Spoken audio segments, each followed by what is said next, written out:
Oh, good morning, my Teaserking family. Oh, it's so nice when I have video and a video. Only Bitcoin would work this well.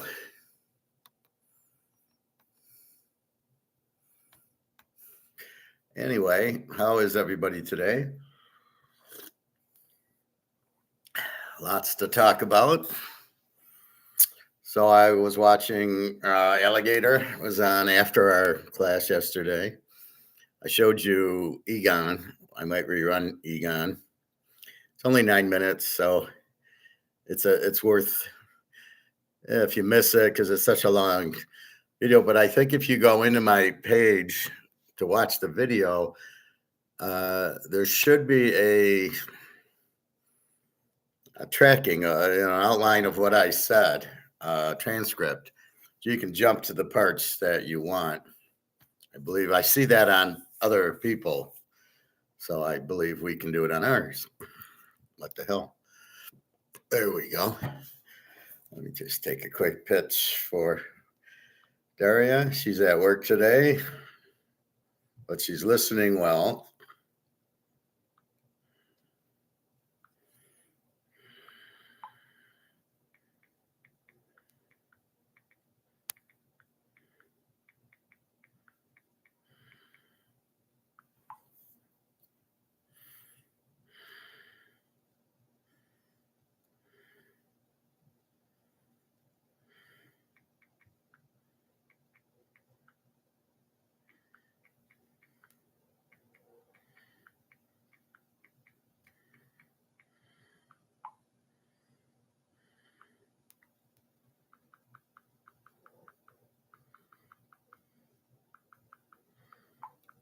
All right.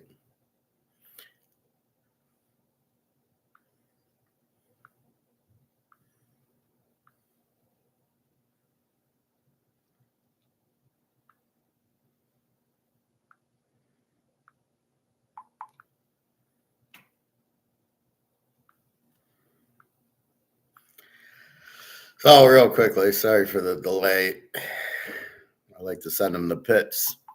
So Jenna made it home. It took her 2 days from Berlin to Warsaw. Then the friend drove her back home. He lives in also the Ukraine.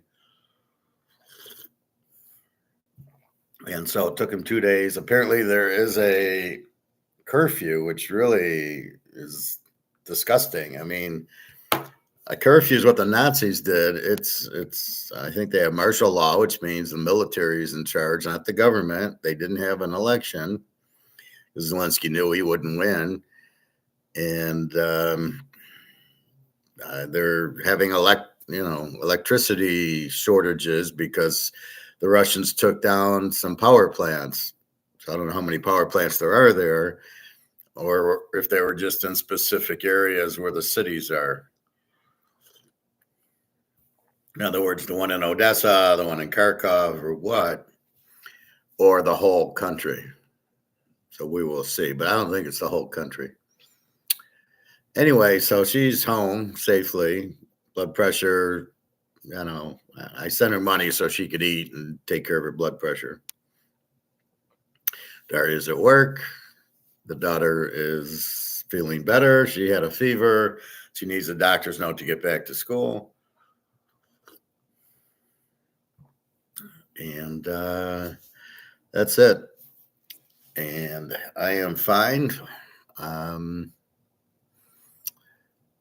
I was doing a lot of research. Again, I bought my real money, which is what we're going to talk about. Let's do a quick gold price. Then we'll talk about the tournament, which we've already talked about. There's only 2 games. And then, why don't we do that quickly? So of the 2 games, Connecticut laying 11.5. Illinois was a similar team to Alabama, an explosive offensive team, and they held them to 50-some points, and they put up 80. So I don't see how Alabama, a 4 seed, is going to give them problems. So Connecticut playing well should rout them. I don't want to take Alabama in this case, and the only other choice is over. I think it was 161. Alabama is an over team, but I really don't want to. I don't know. I think the best play is Connecticut. Again, nothing big, small play. And then the next thing is the Purdue 9.5 over NC State.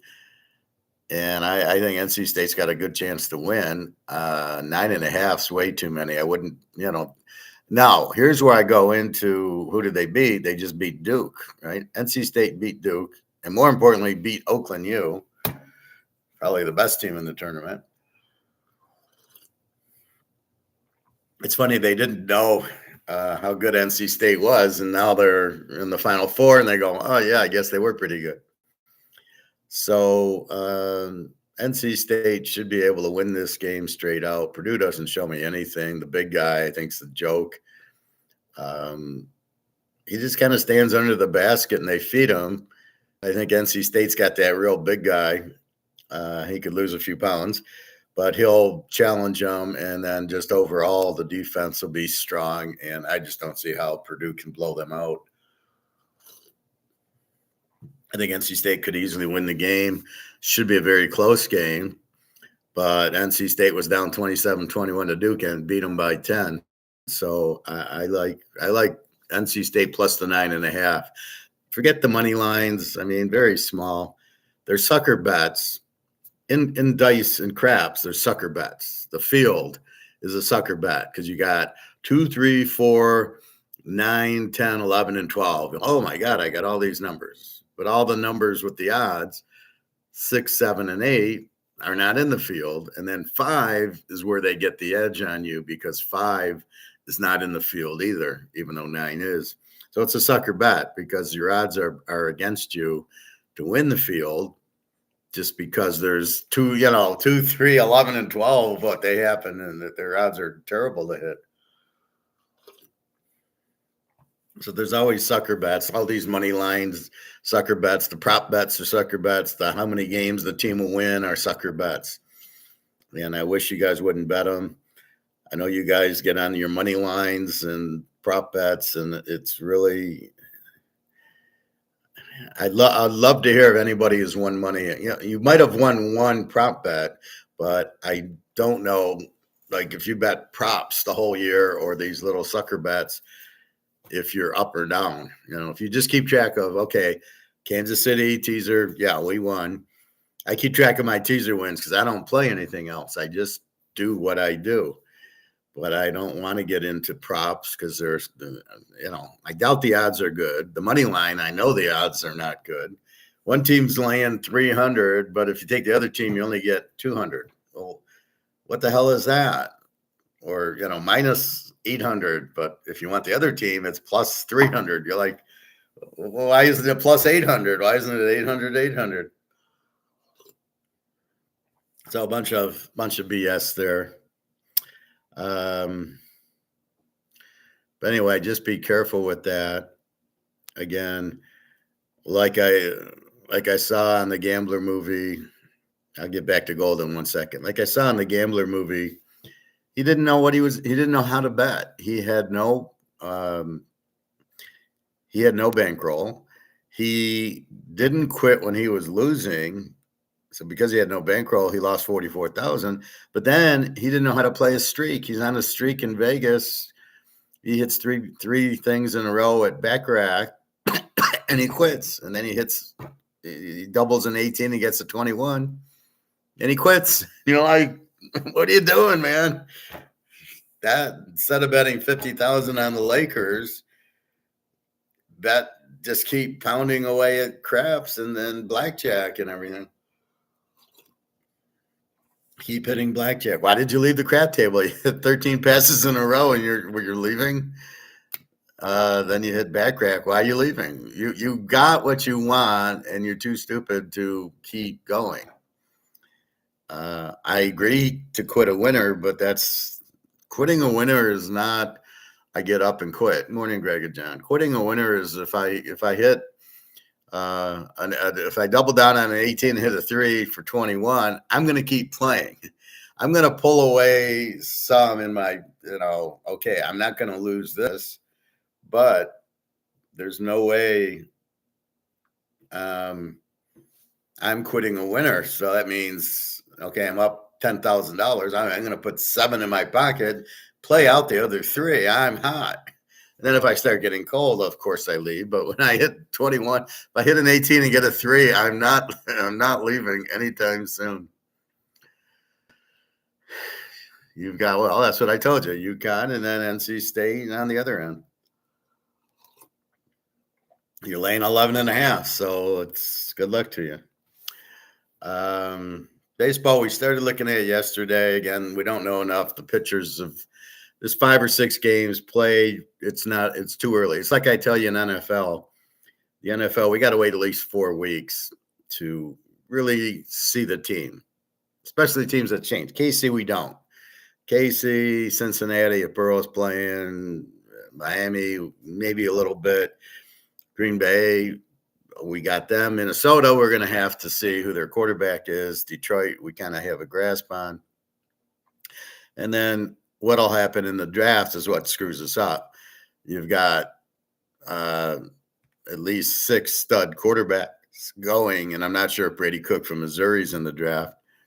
You got Penix, Hartman, Bo Nix, Daniels, and we'll give Caleb, but I'm not sold on Caleb. So we got 5 stud quarterbacks going. So when they get drafted, it's going to change teams. And I hate to break it to you, but the Bears aren't going to be any good next year. So you'll have Caleb, and you already have Keenan Allen, and you have DJ Moore. You got that guy from the Lions who went to Philly from Georgia, Swift, I think, is the running back. How good's he going to be on the Bears? Do they have an offensive line? The defense got a little bit better. But Caleb, I mean, he's just going to get sacked. He's not going to be able to run around like a USC all over the place. They're going to blitz him, and he's not, if he doesn't have a line, he's not going to do shit. So we have to see what he's all about on the Bears, and we'll need at least probably 6 games for him because he's got to change to the new offense, not the USC Oklahoma offense. Keenan Allen, he's never thrown a ball to, or DJ Moore, so he's going to have to learn these guys. The timing will be terrible. They don't do preseason games for some reason, so it's all done in practice for some reason. So it's really stupid. But so that's what you're going to be looking out for, like we did last year with C.J. Stroud and Steve Young. Steve Young sucks. But see, at first we didn't know what to do with him. By about the 5th or 6th week, we were betting heavy against him every week. Because he's terrible. So, and then we see the other guy. That was CJ Stroud and him. They're both, I'm not betting good money on that guy. So Richardson got hurt. So Minshew. Okay, so now we've got to figure out. Now Minshew, I don't mind. He was good at Washington State, but. So he's on Oakland now, but I would imagine Oakland takes Penix or Bo Nix or somebody like that. The draft's all screwed up if they're going to take Drake May and J.J. Walker second, third, or third, fourth, or something like that. They're making a huge mistake. Drake May is not good.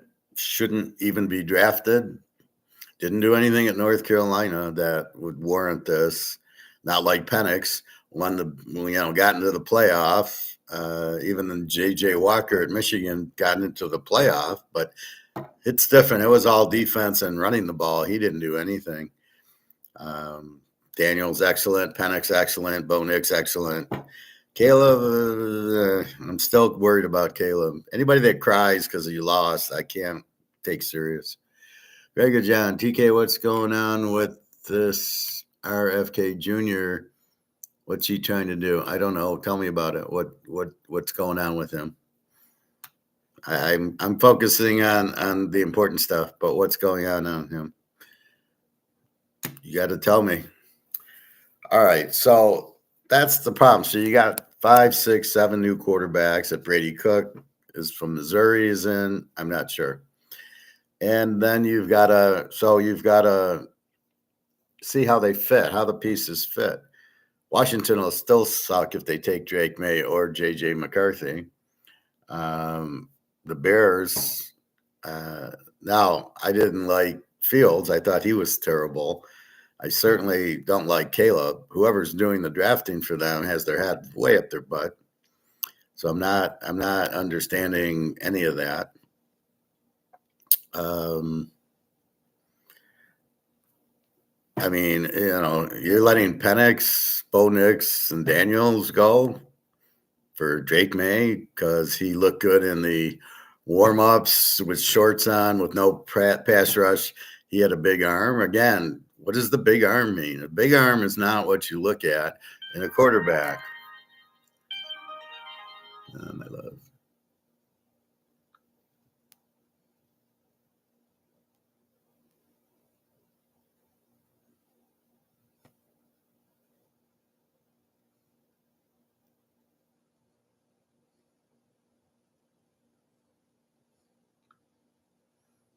I like when she does that. I send her a picture and then she puts a little heart on the picture. That I think that's cool. Isn't Caleb similar to Fields? No, Caleb can actually throw. However, I don't know what. He had some decent games at USC, but it's set up. The type of offense is wide open, and the receivers running. He didn't do anything against UCLA or Utah or Oregon. Put up 42 against Washington. So, in the big games, he didn't show up. That's how I look at it. That's why I look at CJ Stroud and think he's a joke, because I watched him twice against Michigan, and he didn't show up. The only reason he showed up against Georgia is he started running, and even during the game, they're going, he doesn't run. He never runs. So he starts scrambling around. Georgia's not ready for that because he doesn't scramble. It's like Dan Marino never ran, so why would you play him to run? So they played man-on-man defense, and then he ran when everybody ran deep. So that's why I'm not sold on Stroud. I ordered an item online today and then tried again. It said my bank account is closed. They closed my debit card. You want to elaborate on that? What bank? First of all, what bank are we talking about here? Is it a big one? Is it a small one? Is it a credit union? And how much is your balance? I know you don't have a lot of money. Small bank. Yeah, because they're going bankrupt. How much money did you? Well, can you get your money out? I doubt. How much money are we talking about here? 1,000, 5,000, less than that. So why would you leave your money in a small bank? All of them are going to go broke. Now, I too have a bank account because I need it to get Social Security and to pay my bills. I'm at Fifth Third, which is a pretty decent sized bank. I'm not too concerned about it. And really, I don't keep anything there. I think I have a few $100, and then I'll get Social Security, and then I use that to pay rent. So I basically keep very little in there. So they stole your money? Is that what you're saying, Greg and John?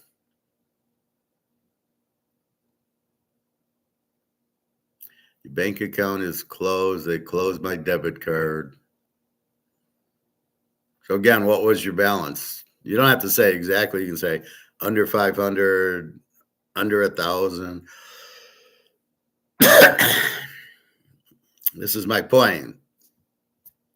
If you're not in gold, you're in trouble. Suspicious activities like what? But it doesn't matter. They can close your account at any time. So what was the amount? How much are we talking here, Greg and John?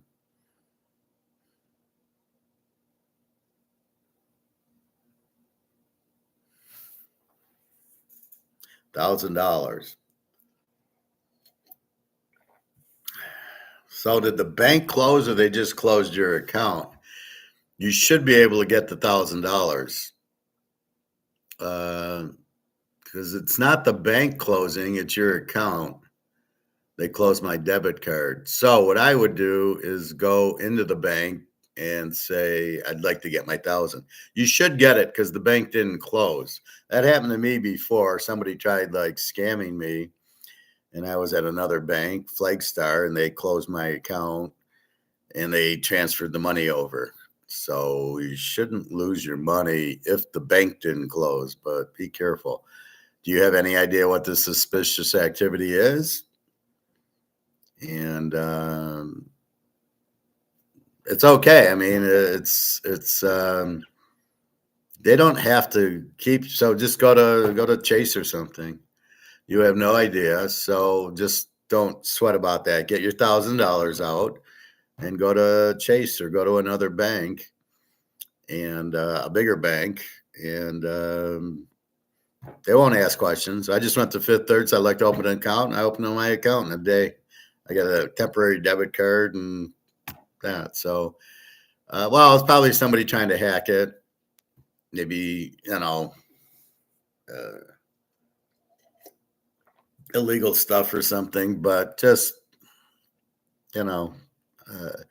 try contacting them to get your 1,000. And I would open up a new bank. You can open up a new account at a different bank and then tell them to send your money there or to give you a check. You want your money. They can't keep your money if they didn't close.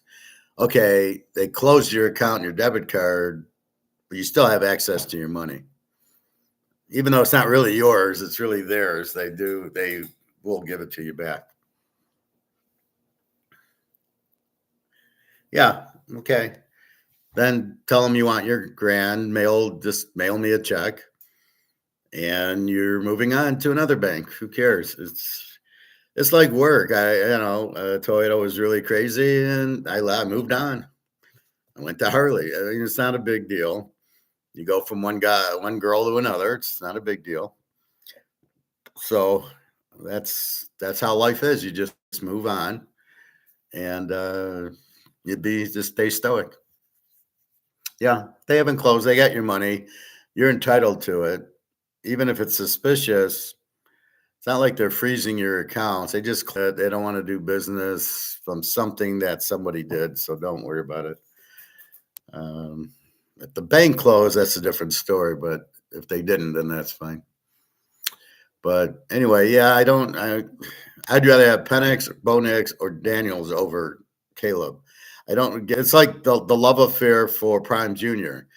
Oh, he's the best quarterback. Give him the Heisman Trophy. He threw for 500 yards against TCU, who everybody threw for 500 yards against.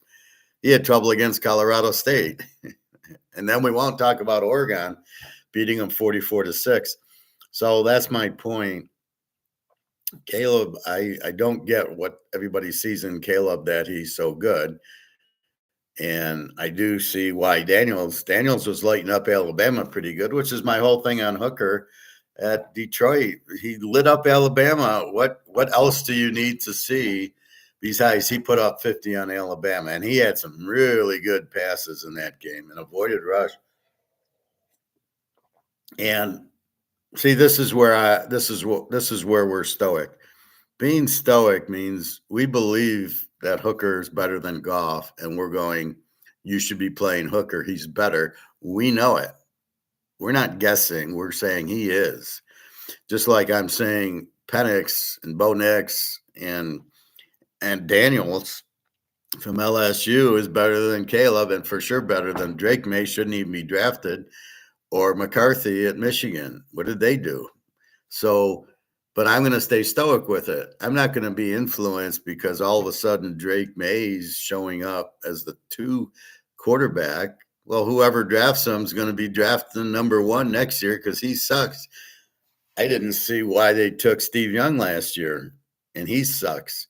And I was watching Alabama and Georgia, and he didn't do anything in the game. He just threw these short little checkdowns because Georgia was killing him. So he can't handle that. He can't handle pressure and blitzes. So from that standpoint, they barely beat Texas on a fluke. And LSU beat him, so he wasn't all that. I don't know why they get enamored with certain quarterbacks that really don't do anything. But that's like, we'll be betting heavily against if Washington takes this Drake May guy instead of Penix, we'll be betting against him. Now, if Washington took Penix, it would be a reason probably to bet him over, because he's gonna put up a lot of points. So, wherever, but we will keep an eye on Penix and Daniels and Bo Nix, and if Brady Cook from Missouri's out there, he's a really good one. I was watching Missouri, Ohio State, and Ohio State, their quarterback was number 33. I think it was one of their running backs. And don't you love the Bulls? The guys quit. I wouldn't draft that. Ohio State's quarterback sucks, but they got Will Howard from Kansas State. He's really good. Ohio State will have a very good team next year, although I'm still curious about their defense. But Will Howard is an excellent quarterback. So that's where you look at the draft kind of funny. What the hell are they doing? They're drafting, like I said, the Hayner and Stenson Benson and Hooker should have been the first 3 picks, not Young. I would have much rather had Stenson Benson over Young, or Hooker had the knee injury, so he was recovering. So we will see, but I don't see it. Anyway, we'll get back to the draft in a little bit. So let's look at gold, and then we got Aligator and Egon. So gold finished at 23.27, and silver 27.49. So you look at gold, it really didn't dip. It dipped. It started low, and then it went up $17, and then it dipped from $22.94 to 86 briefly. And then at 10 o'clock, it didn't go down. It jumped all the way to 23.29. And then it really stayed there. A little drip to 23.20, back to 23.29. So the moral of the story here is we've been watching paper gold forever, since 1973 or 4, when they came up with this stupid idea of COMEX. It's a Ponzi scheme. It's paper, not physical. And people are misbelieving what it is. They think this is the real price of gold, and it's not. It's a derivative paper price of gold. But when we buy this, the value of this is 10 times the value of the paper gold, because the paper gold is shorting it. It's lowering the price. It's adding ounces that aren't there. They'll, with a little bit of money, they drop like 1,000 ounces of gold, but there wasn't 1,000 ounces of gold sold. So it's a big Ponzi scheme. But physical gold, we know, is different. Physical gold, there's only so much, and and we know there's 255,000 tons of it. But really, what I've just kind of figured out, listening to Aligator and Egon, there really isn't much available, right? The central banks and all the BRICS countries, because to get onto the gold standard, have to have gold, so they're buying it. Are buying. There isn't much left. And in point in fact, when I go to the gold store to buy this, when I go to it's a jewelry coin store.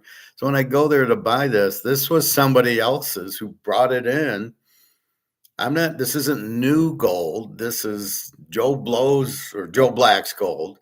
So Joe Black came in and he sold them he needed money, brought in the gold. I happened to be there and I said, "Oh, this looks nice. I'll take it." So I only got it because somebody brought it in, because somebody's under the misconception that this is the real gold price, and they're dumping it at 2,300 going, this is great. I made money on gold. I bought it, who knows, $500, $1,000 an ounce.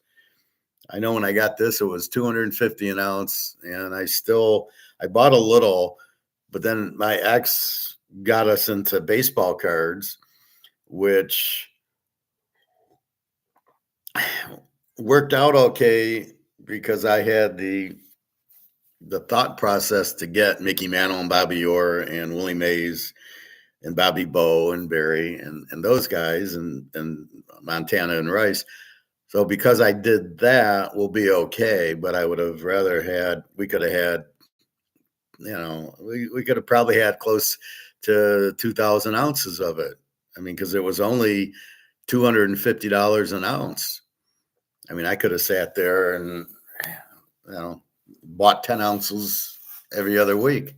We could have got 20 ounces a month times 1 year, would have been 240 ounces a year we could have got. And in 10 years, we would have had 24,000 ounces of gold. And I probably wouldn't be here. I'd be on a beach somewhere. But it's okay. I mean, hopefully the Montana's worth 100 and a quarter, and then I'll be okay. But that's what happens. So, they asked, well, I don't want to get into it. I hate that guy. Anyway, so you can see what's going on. Silver as, what was it? I think Mark McGuire, somebody said 20, or maybe it was Egon, said 26.22, and then it's going to go. And it did. Now it's 27.49 and moving. And I think with gold, it broke that 2,100. And once it broke there, it got up to 2,200, dicked around at 22.40, 22.50. And now it finally went through 23. And now it's 23.27. Now we can focus on 2,500. And it won't be long. It'll just keep going. And the beauty of gold, we talk a lot about monopoly here in this class, in competition. And the US dollar does not want competition because they can't handle it against gold, right? So if you have this and you have this, is this competition? No, it's not. This has no competition. This is the monopoly. This has competition with other dollars. This has competition with this. Now, these are competitive, but a way can they compete with this? You can't compete with this, right? This is a monopoly because there's nothing else like it. Now, they keep saying, there's two things that bother me about Aligator. He keeps saying it's not the price going up, it's the dollar going down. And I keep saying, no, it is the price going up because of the demand. If everybody buys gold and goes up to 10,000 an ounce, it is not the dollar going down. It is the demand, just like this. So if you got 100 people interested in a Mahomes 50 count, and you say, well, it's not the card going up, it's the dollar going down, I'm going to say, no, there's 100 people who want 50 cards. This is demand driving this. And that's what I'm saying, that I don't think Mark McGuire, that Aligator gets. It is the demand for this that's creating this to go up to 23, 27. Why did it go up? The dollar went down? If the dollar went down, then why do I see all these squiggly lines going, why do I see at 9 o'clock, 22.94 go down to 22.86? Are you saying they didn't print the money on? And then why do I see it go from 22.86 to 23.29 at 10:30, 11 o'clock? What does that mean? Wait a minute. You're telling me they're printing money at 10:30? Come on, that doesn't make any sense. So that is the demand. That's people demanding gold. They're buying it and they're pushing the price up. So I know what he's saying. It's an ounce is an ounce. It's an ounce. But to say it doesn't go, yeah, I get what he's saying. Fiat money's being printed and it loses value when it's printed and it takes more dollars to buy this. I get that, but it's already printed to death. And so therefore, this should already be at its final price. However, because of the manipulation, and when they're printing money, they're not letting it rise, and they print money, and oh no, we'll keep gold at 2,000, and we print more money. Oh no, we're going to keep gold at 2,000. We print more money. Oh, gold's staying at 2,000. Now they finally got out of it, and COMEX and JP Morgan ran to Bitcoin. They can have it.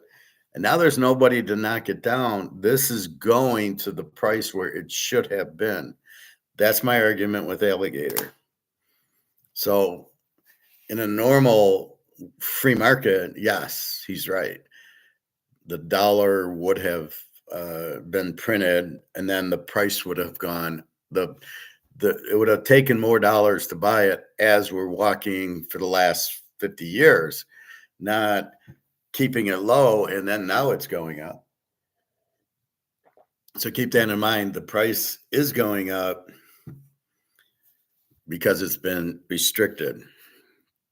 So now if you've taken that part of the COMEX out of it, but yet apparently we're the only ones who figured that out. I mean, I'm listening to these other guys and they're, well, it's because the central banks are buying it. No, it's because COMEX is out. The price fixing's over.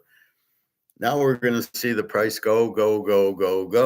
And as it goes, people will buy more because that, but if they can find it, thank God these people go to the coin store for me and there's inventory available.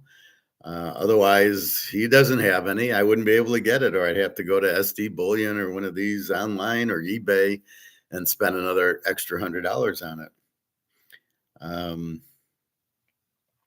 Anyway, so that's gold and silver. Let's check eBay. Let's see how the prices have been factored in now. So I go to my watch list.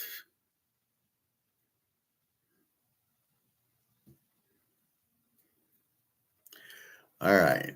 So now notice Cougaran 2408.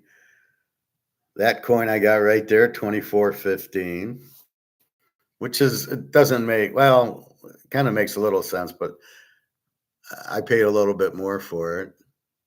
Those are ounces. Now here's the Eagles. So a half ounce, 1278. I see it for 13 something. The Eagle is 656. I bought it for 550 2 weeks ago.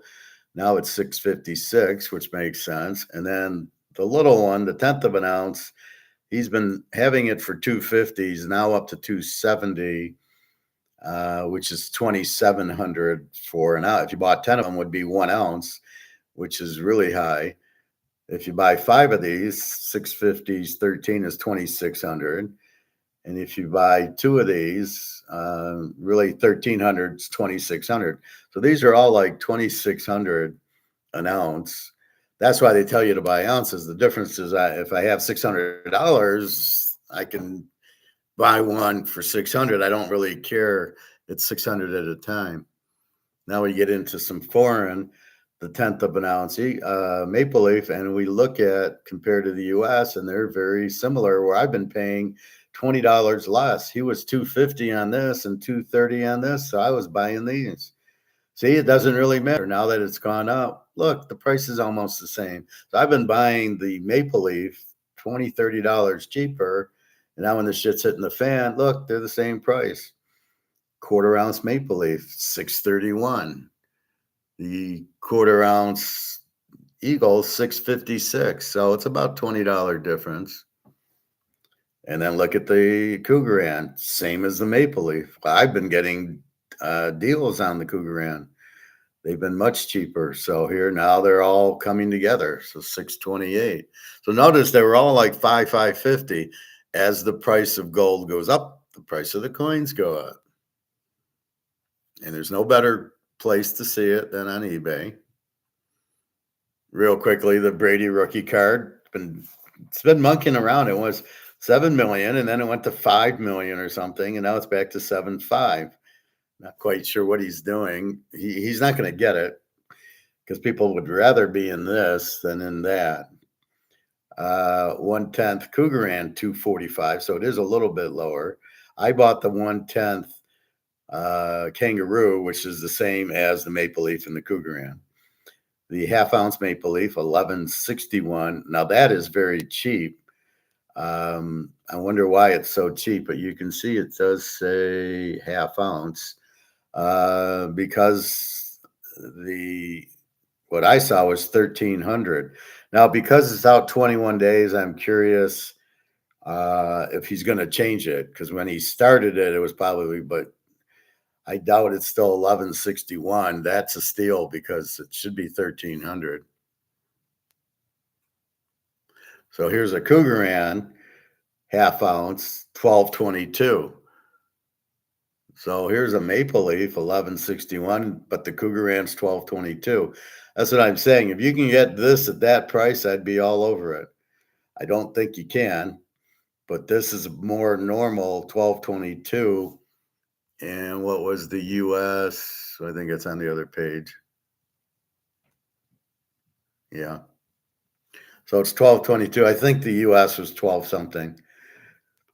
At the store, he was 1,300. I was going to pay 12 something for it, and he was 1,370 for it. He was really high yesterday.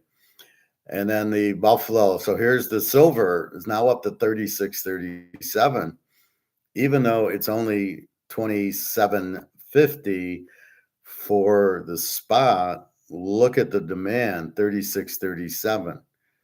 I keep my inventory at $50 for the silver because I got a bunch of Highland Mint coins, the Jordans, the Emmets, the Berries, Gretzky, and all that. And they're all worth like 70, 80, $100. The Jordan, I think's like 100 and a quarter. And I got a Kobe, which is like 100. So when I kind of mess them all up, they're like $50.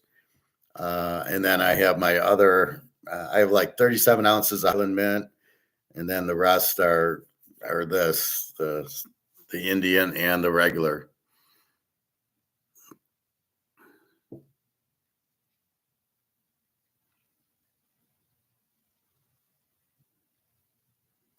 And then we got the 1 ounce Eagle 2411, 1 ounce Maple Leaf 2411. How about that? How is that possible when the Eagle's always more expensive? And yet, here you go. This is why I buy the Maple Leaf and Cougaran. It's 2411. Was I looking at the Cougaran? No, that's on the first page. Let's look at the Cougaran.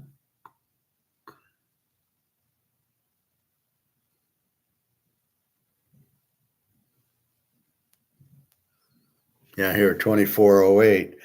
So the Cougaran's 2408, the Maple Leaf's 2411, and you can see the Eagle's 2415. So they're all right in there as far as same price.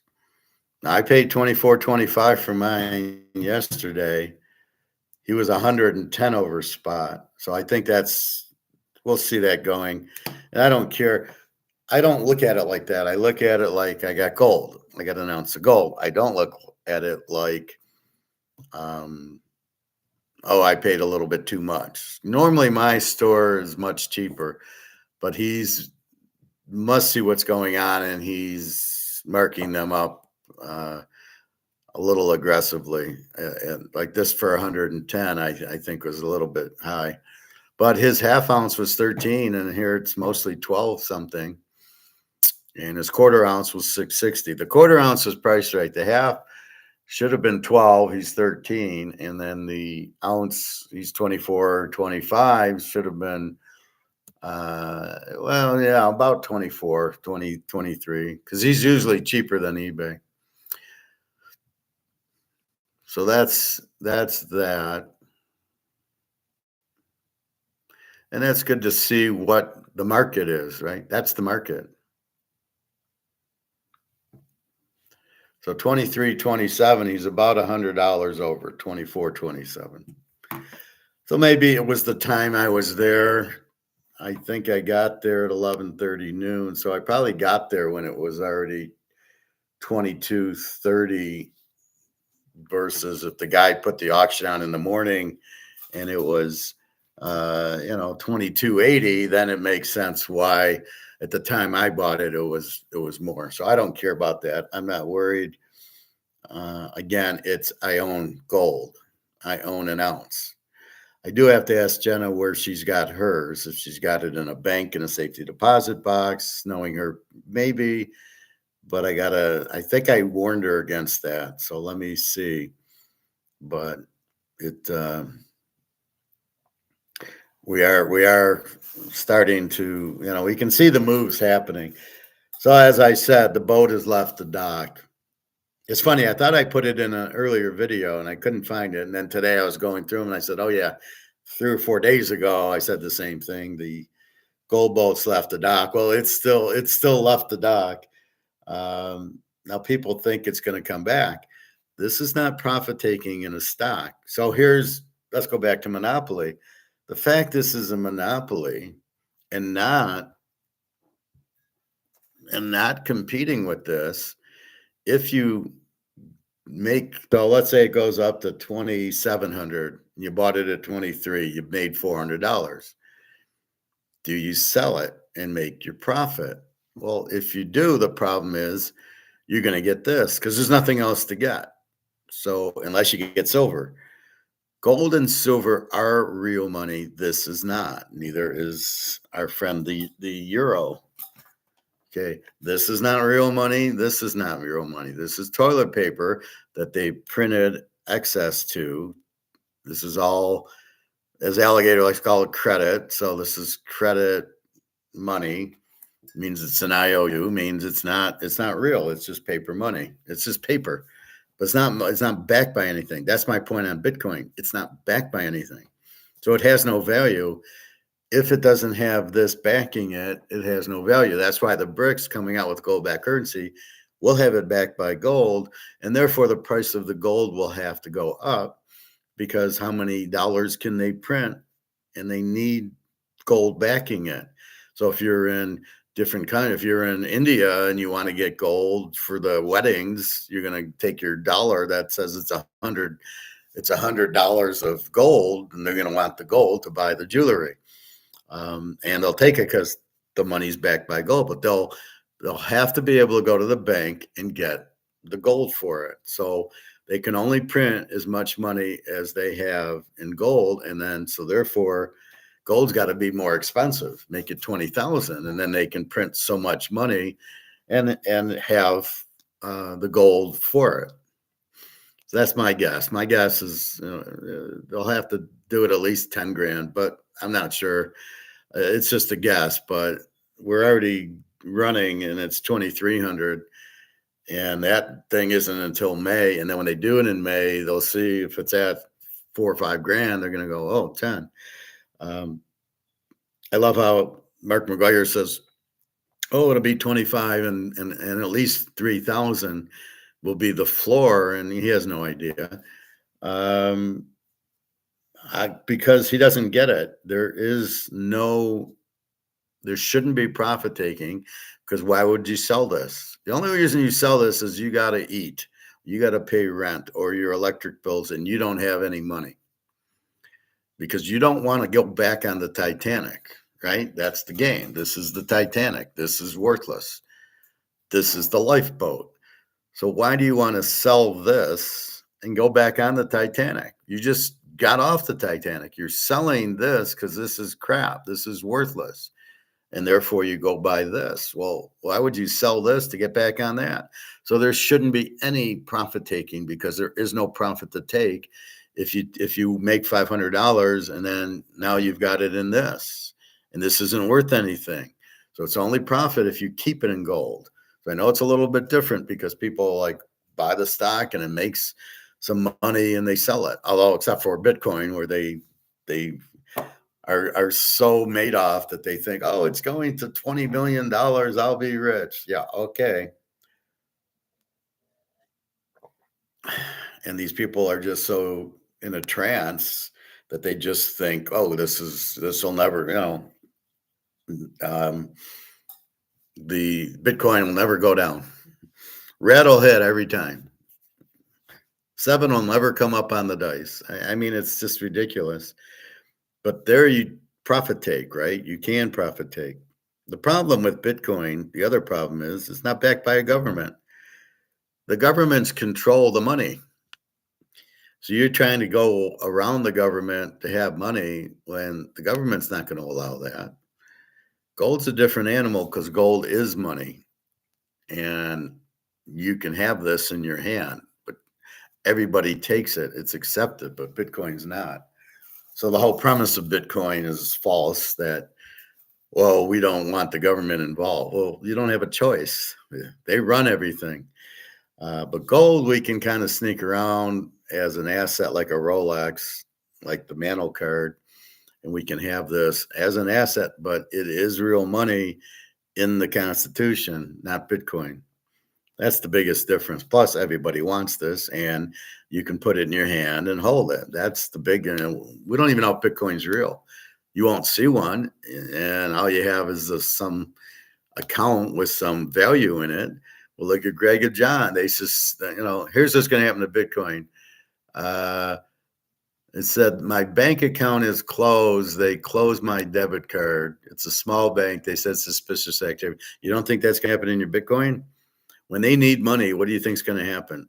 We're going to go into your Bitcoin account and close it and take your money. Don't kid yourself. They can, the Russians can do it, anything. Have you not watched The Girl with the Dragon Tattoo and then not think that's possible? Can't do it with this because this is mine. You can never make this word zero and you can never take it from me. That's the difference. I have it. So gold, so you should never sell it because it makes no sense. The Titanic's sinking. So you're in the lifeboat, right? And the Titanic's sinking. Would you get out of the lifeboat to go back on the Titanic? You saw the movie. Would you ever do that? I mean, does that make any sense to you to let me get off the lifeboat and swim back onto the Titanic as it's submerging into the ice cold water? That's basically what is what you should never do. So these people selling their gold, okay, I can understand selling an ounce to pay for bills. Hopefully you got money, you got Social Security. If you have money in the stock market, you need to sell it. Use that money to buy more gold and to pay your bills. If you have money in the bank, you need to get it out. Use that money to pay your bills and buy more gold. But you don't want to sell your gold for money to pay your bills. That's why you keep a little bit of money out to pay the bills. That's what I do, right? I keep a little bit out and the bills come and I owe a few $100s over the Social Security. And then that's what I do. That's why I can continue to help my girls and I continue to, pay the cards. And then I just take a few hundred out of the safe after Social Security, which pays rent and food. So I'm fine. I mean, that's going to pay rent. I just renewed my rent. It's the same amount. And then, so I'm never worried about that. And then we'll go from there, and the rest, I just pay minimum on the credit card because it's going to go to zero because the dollar's going out. As I've stated, it's all supply and demand. So is there what's a market? It's when people will buy what you're selling or smell what you're cooking. So when I have this, and this is my Canadian Club 12 year. So does it have a market? I don't know. Let's see. Oh yeah. I want to sell this. Somebody will give me $100. I got a market. As long as somebody is willing to pay for this. Now the price we have to figure out. What will you buy it for? How badly do you want it and need it? Is what you'll pay is a market, right? So we have a market for this. We just saw it's 23.27, and on eBay they're 24.11 for this. So we see that. So there is a market for gold. The question is there a market for this? Actually, there isn't, because what's happening is Japan and China and all these countries are not buying the T-bill debt. They're just saying we don't want it, and they're dumping all the T-bills they have because they don't want it. That's the Ponzi scheme the U.S. has been playing, is selling these T-bills, which is their debt, and people are stupid enough to buy them because we're number one, and this way it's safe. You're in treasuries, you're in the U.S. dollar. So everybody thinks it's safe, even though and it was until Biden got in and started printing like animal, taking the money from like a couple trillion to 20 trillion. I mean, that's ridiculous, but you can't just keep printing the money. And then there's another 130 trillion worldwide, because Egon kind of explained that to me today when he said, well, I think it was Aligator, where basically if you're in Switzerland and you want to buy a euro, you want to go to Germany and buy a euro, you have to sell your Swiss franc to buy dollars, and then you have to sell the dollars to buy the euro. So the US dollar is in the middle of every transaction. So you had to print a lot of them for the transactions, because if it had to be included in every transaction of money from different countries going and stopping, getting US dollars to then buy the new one. So I'm going to England, so I got to sell my Swiss franc, get dollars, and then with the dollars buy the British pound. Why is the dollar? So they had to print 130 trillion of these extra. So there's a ton of dollars out there. Well, people are tired of having to get ripped off by having to buy the dollar, and there's, I'm sure, a commission and a tax on it, and then taking the dollar and buying the British pound. I'm sure there's a tax on that. So it was set up so that the U.S. and other countries would make money on people traveling, because they'd have to get, so it's like an airplane. You're flying Detroit to Amsterdam, but you got to stop in New York City first and then go to Amsterdam. Why don't we just go to Amsterdam? Or if I'm going to Vegas, I got to stop in Houston and then, or Phoenix, and then go. Well, why don't we just go nonstop? And so there is no nonstop unless we have US dollars, which we do. For us, it's nonstop. When I go to Berlin, or if I went to Barcelona, I don't need to stop for dollars because I already have the dollars. That was the luxury of being US and having US dollars. We just need to buy the new currency, which they were punishing us with anyway. So if you understand that, that's why there's so much US dollar out there. But now that nobody wants it because they want the T-bills, and the only buyer is the Fed. So we're buying our own. It's like me putting this on auction, $2,500, and nobody wants it, and I buy it. I buy my own. Jesus. So it's a warning. There's no demand for the dollar. But there's another warning that there's $130 trillion. I'm talking the dollars inside is 20.7 trillion. But when we include the 130 trillion that's outside for these stupid transactions of switching currencies, now you're really in trouble, right? So there's 150 trillion. That's heavy inflation. As we know, it's printing money, not prices. And once you get to that, you're screwed. There is no value. So you got to get your money out of the bank, and the stock market's going to crumble. So you've got to be smart. Don't be, oh, that'll never happen. Don't be the hero, because you're in the wrong game being the hero. Batman can be the hero. Superman can be the hero. You can't be the hero in this case. There is no hero.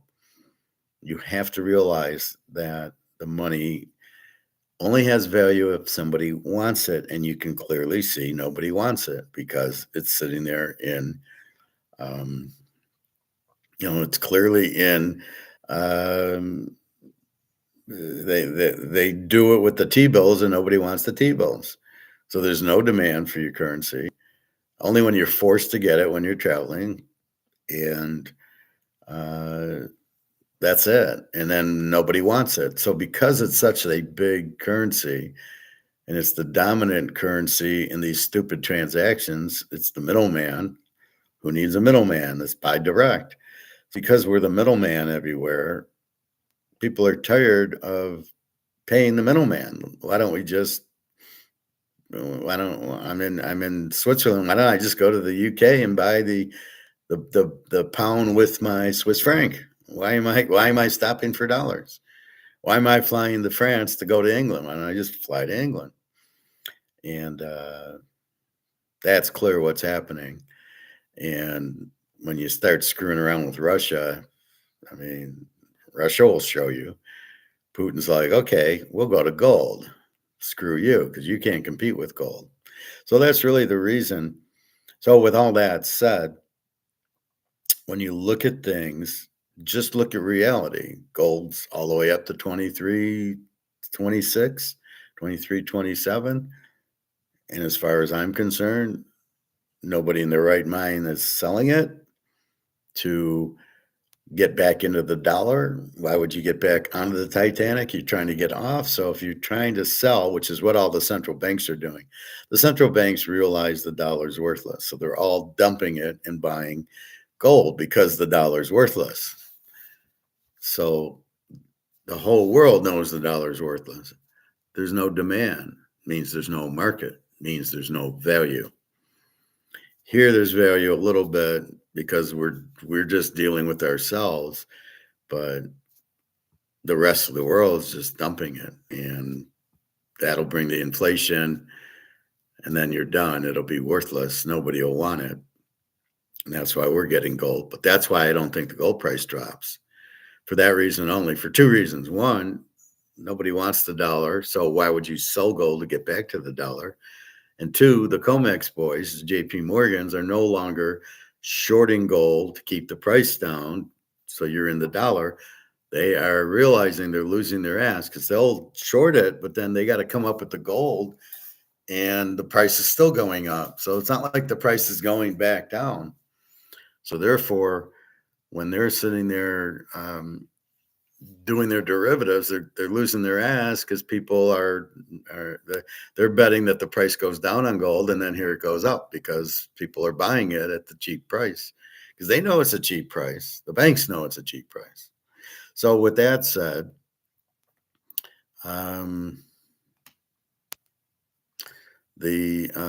why would you sell your gold to get it back to dollars?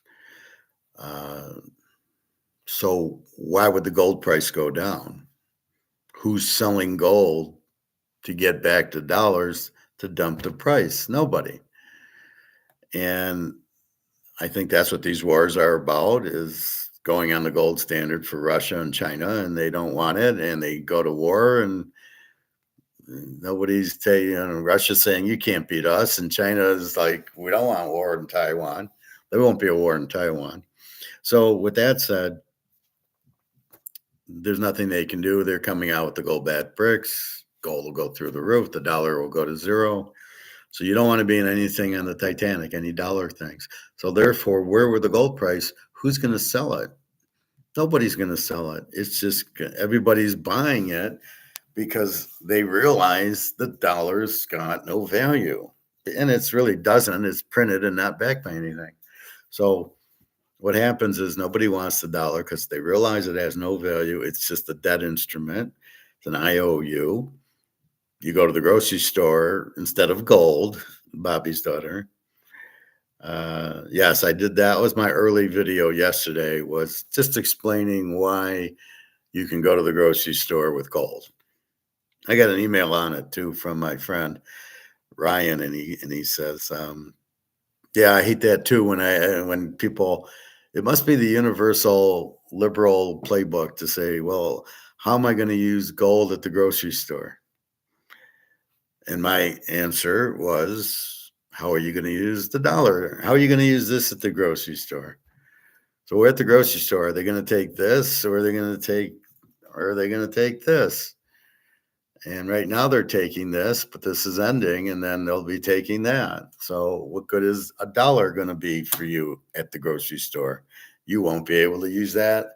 And we're just 6 steps ahead of everything.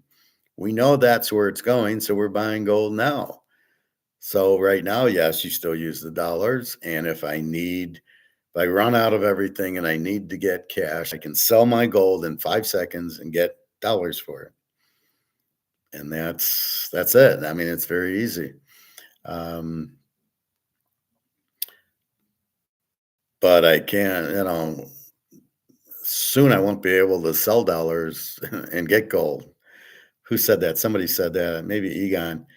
And he said that maybe it was Mark McGuire. I know I heard it yesterday, and they said, you won't be able, they won't take money for gold. The money will be useless to buy the gold. I don't remember who, but it was one of the guys.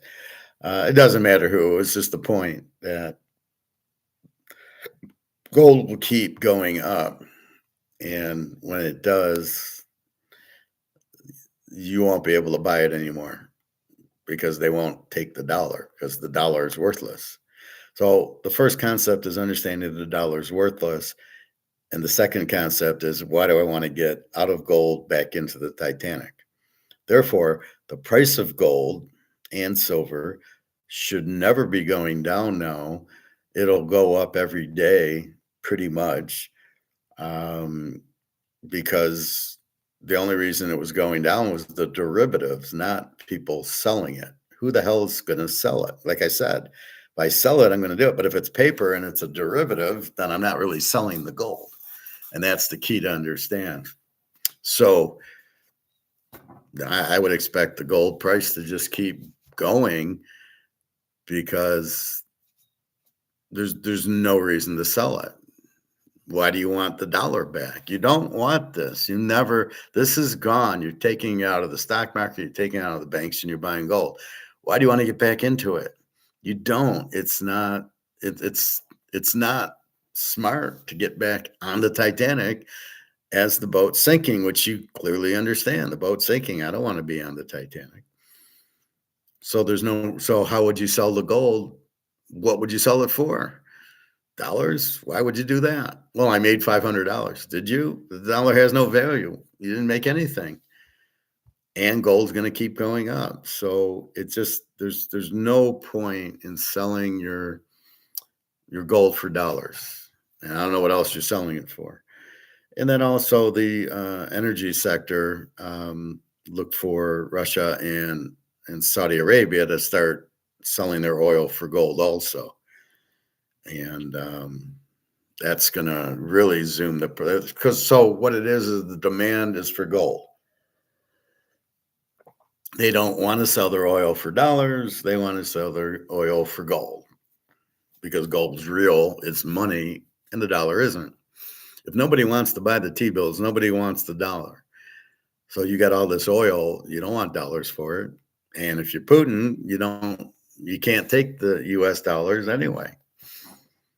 And it's funny, we have these sanctions with Russia, but all these countries are buying Russian oil.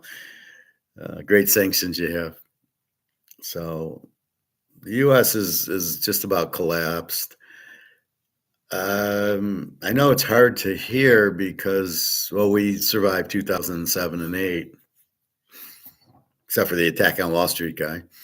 And because we survived that, we'll survive. This is just another bump in the road, but it's not.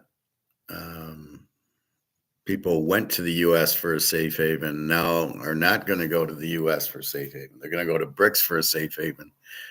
They're going to join BRICS and get the gold-backed currency, or maybe you don't have to join BRICS. We should join BRICS because we should be part of the gold-backed currency.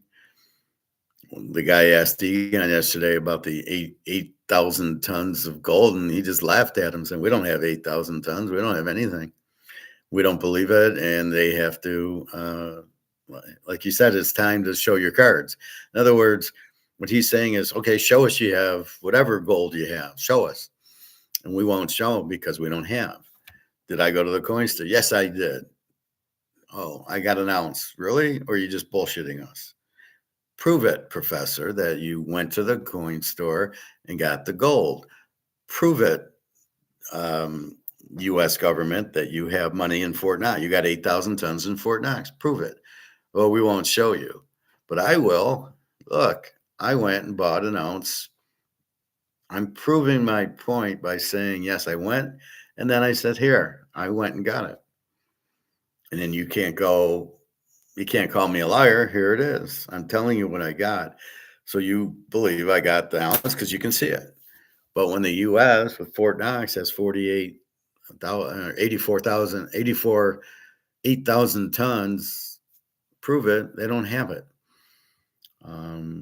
Egon explained it well. We'll watch Egon again, but he basically said, well, you just loaned it out to the bullion banks and then they sell it to China and then it's gone.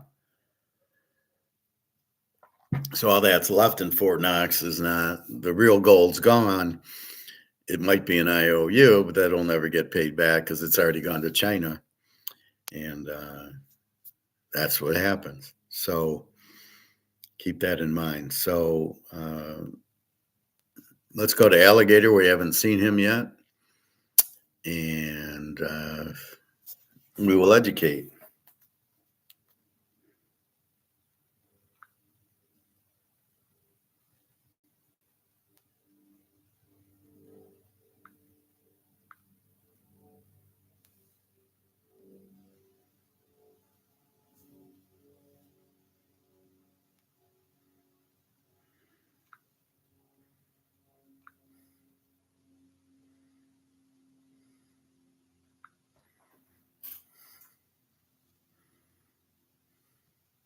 So this is 38 minutes. We won't go to all of it, just some key points. My name is Katerina. I am acting field coordinator in Odessa. I'm Vladimir, team leader. The change, if you like, in the situation where we had declining interest rates. So you can see these on the bottom here. These are the different things. So I can go right there. That has very, very definitely changed. And there's still a lot of inflation in the works, basically driven by the US government's enormous budget deficit, which I think in this current fiscal year ending in September will probably be in the region of sort of $3.5 trillion. I mean, change, if you like, in the situation where we had declining interest rates without inflation, in the sense of the consumer prices really being stimulated. That has very, very definitely changed. And there's still a lot of inflation in the works, basically driven by the US government's enormous budget deficit, which I think in this current fiscal year ending in September will probably be in the region of sort of $3.5 trillion. I mean, Okay, that's not what inflation is. The fact we have a budget deficit. Inflation is the printing of the money. So again, this is where I'm kind of a little bit with Aligator.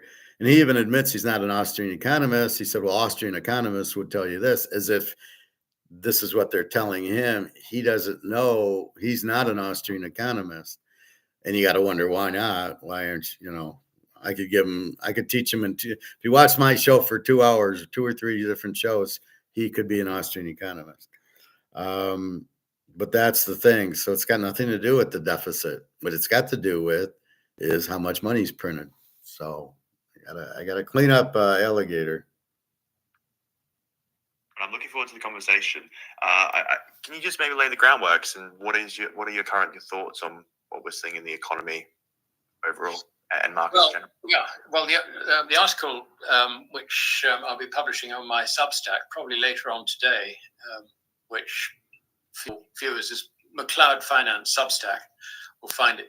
I'm really looking at the interest rate situation in the context of commodity prices the change, if you like, in the situation where we had declining interest rates without inflation, in the sense of the consumer prices really being stimulated, that has very, very definitely changed. And there's still a lot of inflation in the works, basically driven by the US government's enormous budget deficit, which I think in this current fiscal year ending in September will probably be in the region of... so he's repeating again. That's not what it is. So let's skip that.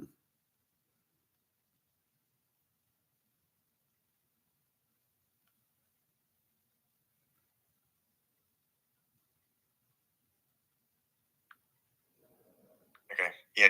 Does it matter if I guess foreigners stop buying bonds? Could they just sort of do something like financial repression, which they have, you could say, sort of done since the financial crisis, where they've basically forced banks to buy government bonds? Could they continue with more schemes like this to sort of help keep people, keep them being bought? Or what are your thoughts on that? Well, they can try anything, but the test is whether it works. The fact of the matter is that the marginal buyers in the market for US treasuries are foreign governments, foreign institutions. China is selling. I mean, the Treasury sent a team of experts over to China to try and talk to the Chinese.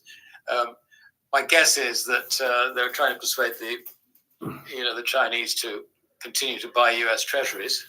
Probably fell on deaf ears. And the other big of the two biggest of China in terms of buying US treasuries are China and Japan. And Japan is selling dollars to try and support its own currency. So it's not in the market for more debt either. It doesn't matter what the domestic boys do. I mean, if the marginal prices are, the big foreign boys, then what they say goes. And that's what's going to happen, I'm afraid. Yeah, makes sense. Do you think that could change when, if we see sort of onshoring? Because I guess if we look at it, Germany had quite a big sort of trade surplus. Japan had a big trade surplus. China, and now it could be, we could potentially see a shift where it's going back to other countries globally. So do you think that could have a short-term impact, or is it too late? No, I think not. I mean, that's the sort of thing that wannabe President Trump was pushing last time. But the reality is, if you chase the numbers through the national accounts, you tend to get a trade deficit as a result of a budget deficit. The two things that are linked. Okay, who cares? Where am I at? 9:10. Okay, so here's a good one. Why has the system not collapsed? That makes sense. So we've been talking about this for a while. I guess we've had quite a few conversations, and it does seem like a system that has been unsustainable for quite a long time, but it seems to have continued as people have kept the faith in it. So I think, what is the catalyst that we need to see? Why haven't we seen potentially that loss of faith in the near term that we needed for something to collapse? I think it's the sheer power of America on the global stage. I mean, nobody would say boo to a goose, because they know that if they criticize America, then they're likely to have a regime change, and the existing regime is not going to want that. So they just keep quiet. And this actually describes virtually the whole world. America and her allies, as it were, their population numbers just over 1 billion. I think I worked it out the other day at about 1.12 billion on official figures anyway. But that is out of a total of 8 billion. If you look at the Shanghai Cooperation Organization membership plus BRICS, that's 60% of the world's population. I mean, we are in a small minority, and the rest of the world is industrializing quite rapidly. The rest of the world is moving on, leaving us behind. And, it's not going to want our currencies either. So, this mansion at one time belonged to the grandson of Cornelius Vanderbilt, one of the rich. So what's he just saying? There's no demand for the dollar. Why the system hasn't collapsed? Because they're scared, right? What did Gaddafi try to do? And Saddam Hussein, they tried to have gold-backed currency. They got killed. So people are a little bit leery of the U.S. to say anything, negative about it. That's why the system has gone on as long as it has. And that's why Russia and China have said, well, you're not going to bully us. And we're ending this system. We're tired of the dollar. And then you sanctioned us. So that pissed off Putin, which was the stupidest thing to do. So now you got two strong teams playing the U.S., who's getting weaker, who's having these wars, which is basically bankrupting us. And, there's no reason for either of the wars. They shouldn't be going on. They blame the defense contractors, which partly to blame, but we need to increase sales. Let's have a war and kill a bunch of people. But we'll increase machine gun sales. I don't know. That's pretty cold. If you're running a company like that.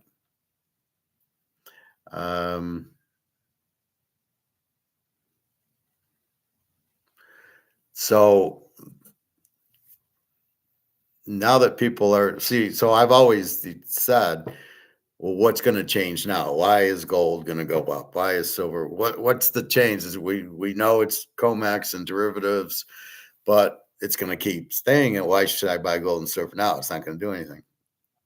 And the answer is BRICS has been my answer, because that allows competition, and competition's how you break up a monopoly. So BRICS coming out of the gold-backed currency and buying all this gold has forced COMEX into Bitcoin and out of gold, which, as you can see, the gold and silver price are finally starting to move. And silver, silver moves 30, 40 cents. I think you're going to see $30, $40 moves, not 30, 40 cent moves. I mean, right now it's cents, but I think soon it'll go from 30 to 35. And gold, as you see, goes $30, $40. And that's the difference. People ask me about gold or silver. Well, gold's money. It's the gold standard. Silver's money. But if I got to go to Switzerland and I want to sell gold, or if I want to go out and have gold, I can keep 5 ounces in my pocket. And right now it's worth $10,000. And if I had 5 ounces of silver, it's worth 100. So if I need a lot of money with me, I'm taking gold. And, as far as I can see, when I met Jenna last time, I had gold and silver in my pockets. I pulled out quarters. I put it on the tray with my shoes and my belt, and nobody said boo. I don't know if they saw it or just thought it was money or whatever, but whenever I go with gold and silver, I bring quarters and dimes and kind of just throw it all together, throw my keys on it, and just play stupid. If they ask, they haven't asked yet. We'll see when gold goes to 10,000 an ounce, what they'll do. But again, it's simpler to take a few ounces or a quarter or half ounces. So that'll be the point. But we needed the competition from BRICS to change it. We got it. They're coming out in May, new currency, gold back. And now you see the gold price take off. That's what's different, right? And they're not. Before they'd be afraid, but the U.S. is trying to beat Russia with this crazy war. I think it's about the gold standard. And I think that Russia's saying, screw you, we're going to do it. And China's saying it. And what are we going to do? Nuke the rest of the world because of the gold standard? Maybe we need to be buying gold and have our own gold standard instead of all this corruption. And we're basically a broke country. So somebody, I think Egon, we'll go to Egon. Okay, this is, what is behind the rise in gold? Now, we already know the answer, but. Can you say as well that maybe the reason that we haven't seen it collapse is because there's no real success? You could say China, okay, they've grown quite a lot, but they are having their own economic struggles. And there's not really any strong economy that I'm seeing globally that could sort of ask that, because you wrote an article recently sort of trying to explain, I guess, what is behind the recent rise of gold. So I'm not sure if you can go into that a little bit more. Yeah, sure. I mean, I think what very few people understand is that the only real money and has been since Roman times, is gold, physical gold, not We understand it, Alligator. the real stuff. There is no counterparty risk. Everything else Can't is be credit. printed. Even equities are credit. Why is an equity a credit? I mean, you think you own an equity for a start. Listen up, Luke, with your you don't actually own stocks. shares anymore. You owe an entitlement, which may or may not be delivered. But the basics behind owning an equity is that you're buying into the promise of an income stream. And it's that ultimately gives the value to the equity. So everything else is credit, other than gold, other than physical gold. Now, when that enormous mountain of credit becomes unstable, I mean, what do? You get out of credit and go into money. And that's basically what's happening. It's beginning. And I think this is the key thing. And of course, so few people understand it because they think the gold price is rising. When it's not. It is. It's the credit declining. And of course, it'll take time before, all the sort of statistics which everybody loves, macroeconomic statistics sort of reflect this. But you'll find that in time, other things will sort of come in line and confirm that is indeed the case, like its purchasing power in terms of goods and services. And as I said earlier, we're already seeing this with commodities. If you look at the value of a basket of commodities over a long period of time, it's remarkably stable priced in gold. It's when you price it in fiat currency that it's volatile and tending to rise over a long period of time. And now we are seeing commodity prices rising. Gold is going with that flow. Whether it's driving it or not is not the material point. The point is that people are getting out of credit into something solid, which is, in the case of, the Asian hegemons, is basically commodities. They're investing in commodities. They're stockpiling commodities. China is stockpiling copper. But the problem is he's contradicting himself. You get out of credit into real money, but the only real money is gold and silver. Commodities like copper are not real money. So I'm not quite sure what he's saying, because he's saying they get into commodities. That's not real money. So real money is gold and silver. She has been stockpiling silver for a long time, though she's lost control of the pricing, and we're seeing that actually happening at the moment. Talking about China. Russia and all the rest of them are supplying energy, and we're trying to deny that this energy has any value. We're saying it's nasty stuff, but we can't do without it. As I said earlier, WTI has gone from 68, 69, it's now 85. That's oil. This has an effect. So what you are seeing is you will see this come through in higher rates of inflation, which is a joke. CPI inflation rate is something which is made up by governments. It suppresses really what's going on. But anyway, we'll put that argument aside. The fact of the matter is credit is losing value. And when people actually understand this, they will run for the doors. They will get out of credit wholesale. And it'll start with the foreigners. It usually does. Foreigners who hold on to someone else's currency for whatever reason. I mean, in the case of owning equities, I think we've got about 14.5 trillion in equities, in US equities. That is a speculation. I mean, that's all it is. You can dress it up and say that this is. See, that's why the stock market's going to collapse. 14 trillion in the stock market. And once they realize it's worthless, it's debt, it's not real money, it's credit money, they pull it. They'll probably look for gold, but they'll want to own physical gold, not gold stocks. So that's why the market's going to collapse. The 14 trillion coming out when they go, oh shit, this money's worthless, and they'll want to get into gold. And that's why we're all scratching our head going, okay, why are people so clueless to what's really going on? Why does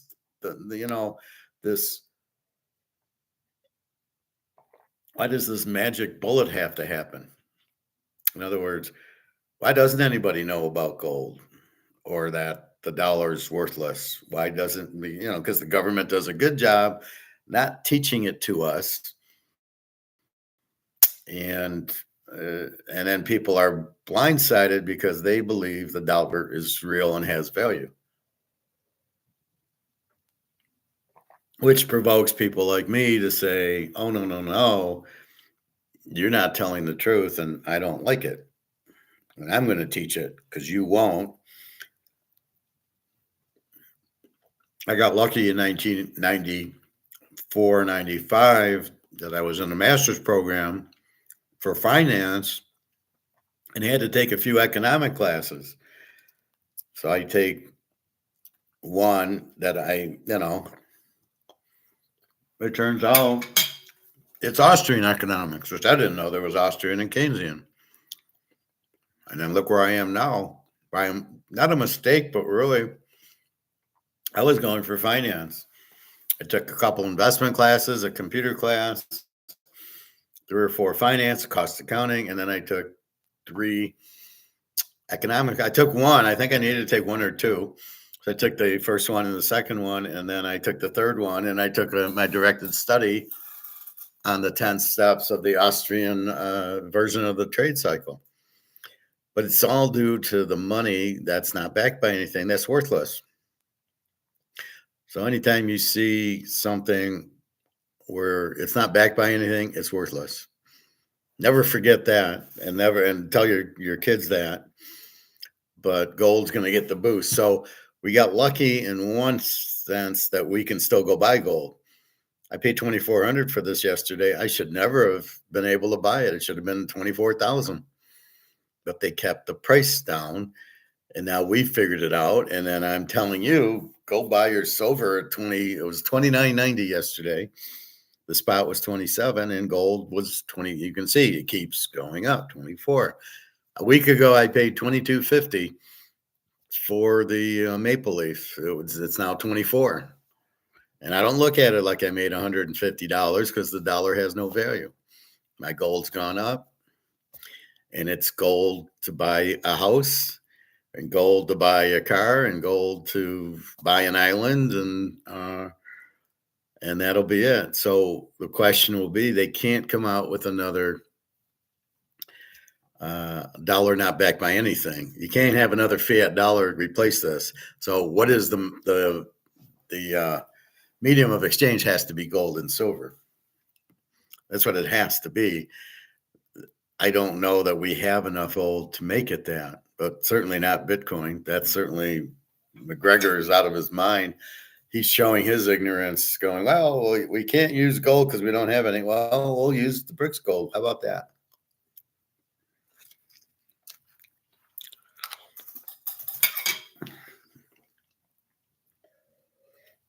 Anyway, back to our international diversification, portfolio diversity. It's speculation. And the moment that goes wrong, what will foreigners do? They'll just get the hell out, save what they can. And rising interest rates will trigger that. You know, I think we are actually in the early stages of a major shift in value for the whole of the credit complex. At Weedman, we believe your lawn should make you proud. I don't know. I watched this earlier. I didn't have any commercials. And that shift is from, I guess, technology and the speculation to the real. No. This Anthony guy's clueless. The shift is in its basic value. What does credit buy you? We all have credit. We own credit. And the other side of it is a debtor, always an obligation to pay that credit off. Okay, you pay off the credit with another credit, with another credit. The whole system works on credit. But it's the value of that massive credit which is declining. And this nobody understands. But the moment they do... We understand it, Aligator. And the foreigners will understand it first. And that is really what we face. It's got nothing to do with technology. And this idea, I mean, you mentioned technology, the idea that CBDCs are going to rescue us all. Something. I mean, it's a load of hogwash. The last time they tried another form of fiat with really dramatic effects was at the time of the French Revolution, when they tried to replace assignats, which they overissued and collapsed the value, with a new piece of paper, the CBDC of the day, It was called the Mandat Territorio, if I can pronounce my French. And within 6 months, that was down the Swanee as well. It's completely valueless. That's what we're doing. We're fiddling while the whole system burns. So my point with that is if they come out with CBDCs or another form of fiat, it'll last 6 months. So don't get invested in that. Just use it to buy stuff and pay your bills and work and buy more gold and silver with it if you can, because it's going to get very expensive. And that's the whole point. I think he makes a point about like Warren Buffett and Gates in here. Says the rich guys don't know what they're doing and they'll all go broke because they don't have real money. And I loved it. We'll get to that in a minute. But this is what you must understand. So if they're going to come out with the new money and they're going to propaganda it and say, oh, it's the new money, it'll save the CBDCs or new dollars. If it ain't backed by gold, it has no value. Don't forget that. All right. That's from some movie, but I like it. Sorry for interrupting. I just wanted to extend a massive thank you to you for listening and tuning in No, and shut your the support over these 3 years. So we've had, and they looked at who were the beneficiaries of that specific scenario, and it was the speculators. So people who, the people who own the currency, as you said, got wiped out. The people who owned the debt got wiped out. Even the workers got wiped out. But the speculators actually were able to make money. Yeah, I mean, that's why we've got, billionaires and trillionaires, whatever. I mean, they know how to work the system. But basically, all they own is credit. So that will just disappear in a puff of smoke. Monopoly if money. they've got some wisdom and actually acquire some real money, which in most cases I think is probably not the case. He's talking about the rich. But, otherwise, there's sort of the idea that, you can, I look at the sort of the real wealthy guys, unless they're old money, really old money, basically they don't understand what's going on. They really don't. And they'll pay for their lack of knowledge, and they'll pay for it big time. Yeah. So as you're saying that, you don't just mean, I know gold is money, but then would you say real assets as well are sort of going to benefit because they're going to massively appreciate against the fiat? They might stay sort of the same relatively to gold, but against fiat. Not necessarily. Okay. I mean, the obvious real asset, I think, that you might be referring to is something like property. The home, or owning houses or whatever. The experience in the German Great Inflation was that they collapsed in value completely. So that if you had gold, you could buy it for peanuts. The value, let us say, in paper marks was completely irrelevant. There's, you read accounts of, contemporary accounts at that time, 1923, you could have bought a 6-bedroom house in a swanky part of Berlin for $100. And $100 at that time was the equivalent of, the rate was $20.67 to the ounce. So you bought a 6-bedroom house, swanky part of Berlin, for less than 5 ounces of gold. Did it go up? Did it? Hell is like it went down. And Okay, so that's why I tell you, Luke, that you're going to buy a house with an ounce of gold. However, he's missing the point too a little bit. The dollar goes to zero, so everything that's priced in dollars goes to zero. Did the house go down in value? Hey, Luke. Yeah, I got one here. I couldn't resist, so I got the Eagle yesterday. So did you hear Aligator? So what he says is, this is what I'm telling you, all the values that are priced in dollars go to zero. So that's why he's talking about 1923 Berlin. You could have bought a house for 5 ounces of gold, which was $20 an ounce. So for $100, you're buying this nice 6-bedroom house. So he's not really right. Like the guy's saying, well, don't all real assets hold their value? And my argument is, yes, they do. the house lost its value in dollars, but now is worth 6 ounces of gold. So I don't know. So let's say what did they spend in 1923? What would it? That's a $10,000 house. So it goes to zero because the Reichsmarks go to zero because they printed them to death, and then it comes back with buying them for gold because gold's real money. And so basically that's what we want to do. And I don't know if you heard earlier, Luke, but he was like, don't be in stocks because they're IOUs. They're credit. They're not real. They're not anything real. And so the real money is in gold and silver, of course. And that's what I try to tell you. But this is where he's a little bit wrong. The house held its value, but in dollars lost the value. So the house still had a value. It was worth 6 ounces of gold, but the gold wasn't worth $20 anymore. The gold was worth probably a lot more. The gold hadn't gone up to the $100 an ounce that it should have. Because if the dollar's losing the value, the gold's got to shoot up. But gold stayed at 20, didn't really move. That's what he's missing. But we're doing our job to move the gold up. As we see, I feel really good that it got over 23. It's 23.27, and it held there. And you didn't see a whole lot of drops, which you shouldn't see anymore in our COMEX look, because who's selling it? Who's stupid enough to sell gold to get back on the Titanic? So therefore, everybody's getting off the Titanic to buy the gold. There should be very little selling. And JP Morgan ran to the Bitcoin, COMEX to the Bitcoin, not to gold anymore, because they're getting their ass kicked shorting it because it's not going down. There's too many central banks buying it.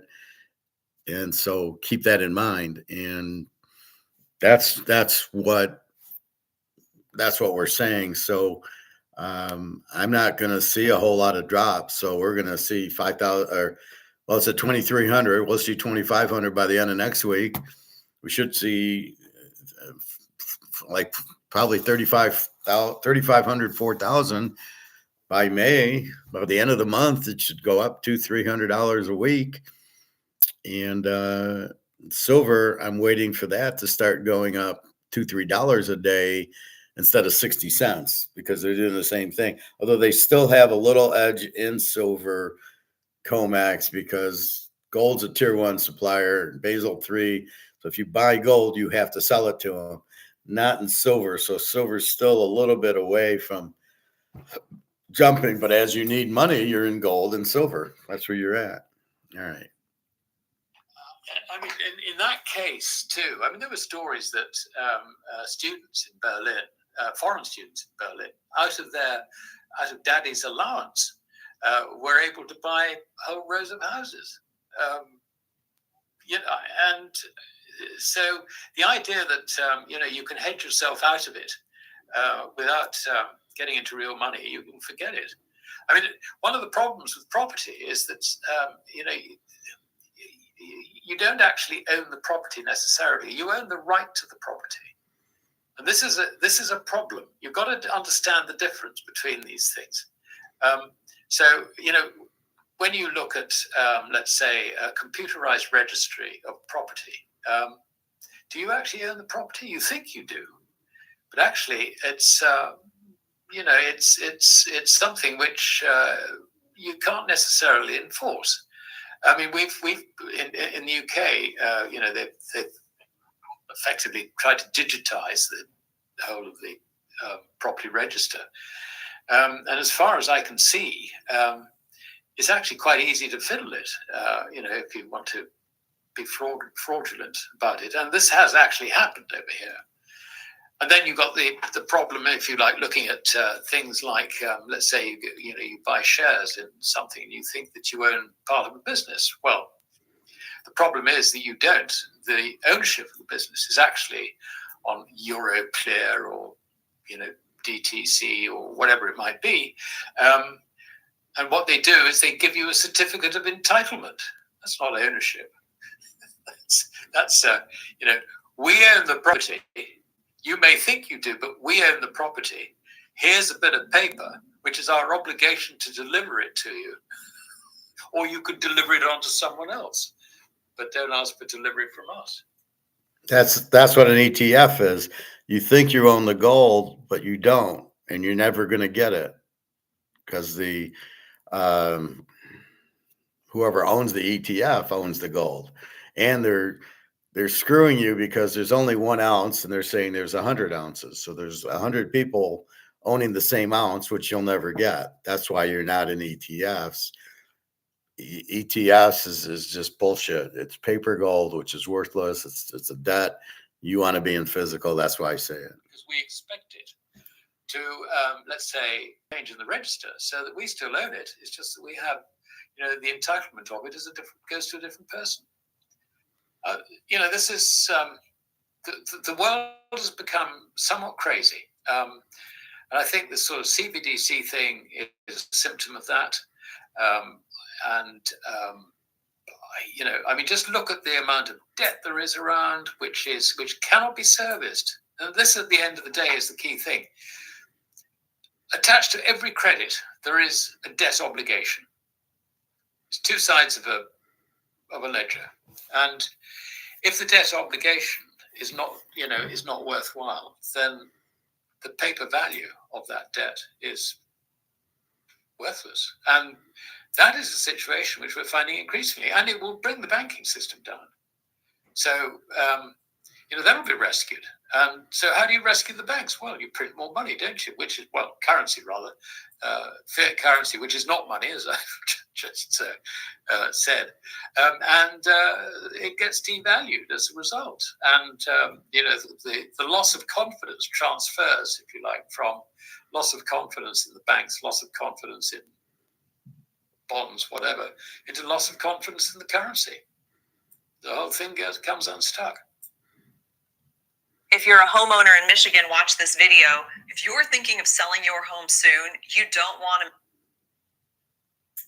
Yeah, not what you want. So would you say other commodities, I guess excluding precious metals as well, will benefit, or will they just sort of, or will there be less demand for them? Or am I looking?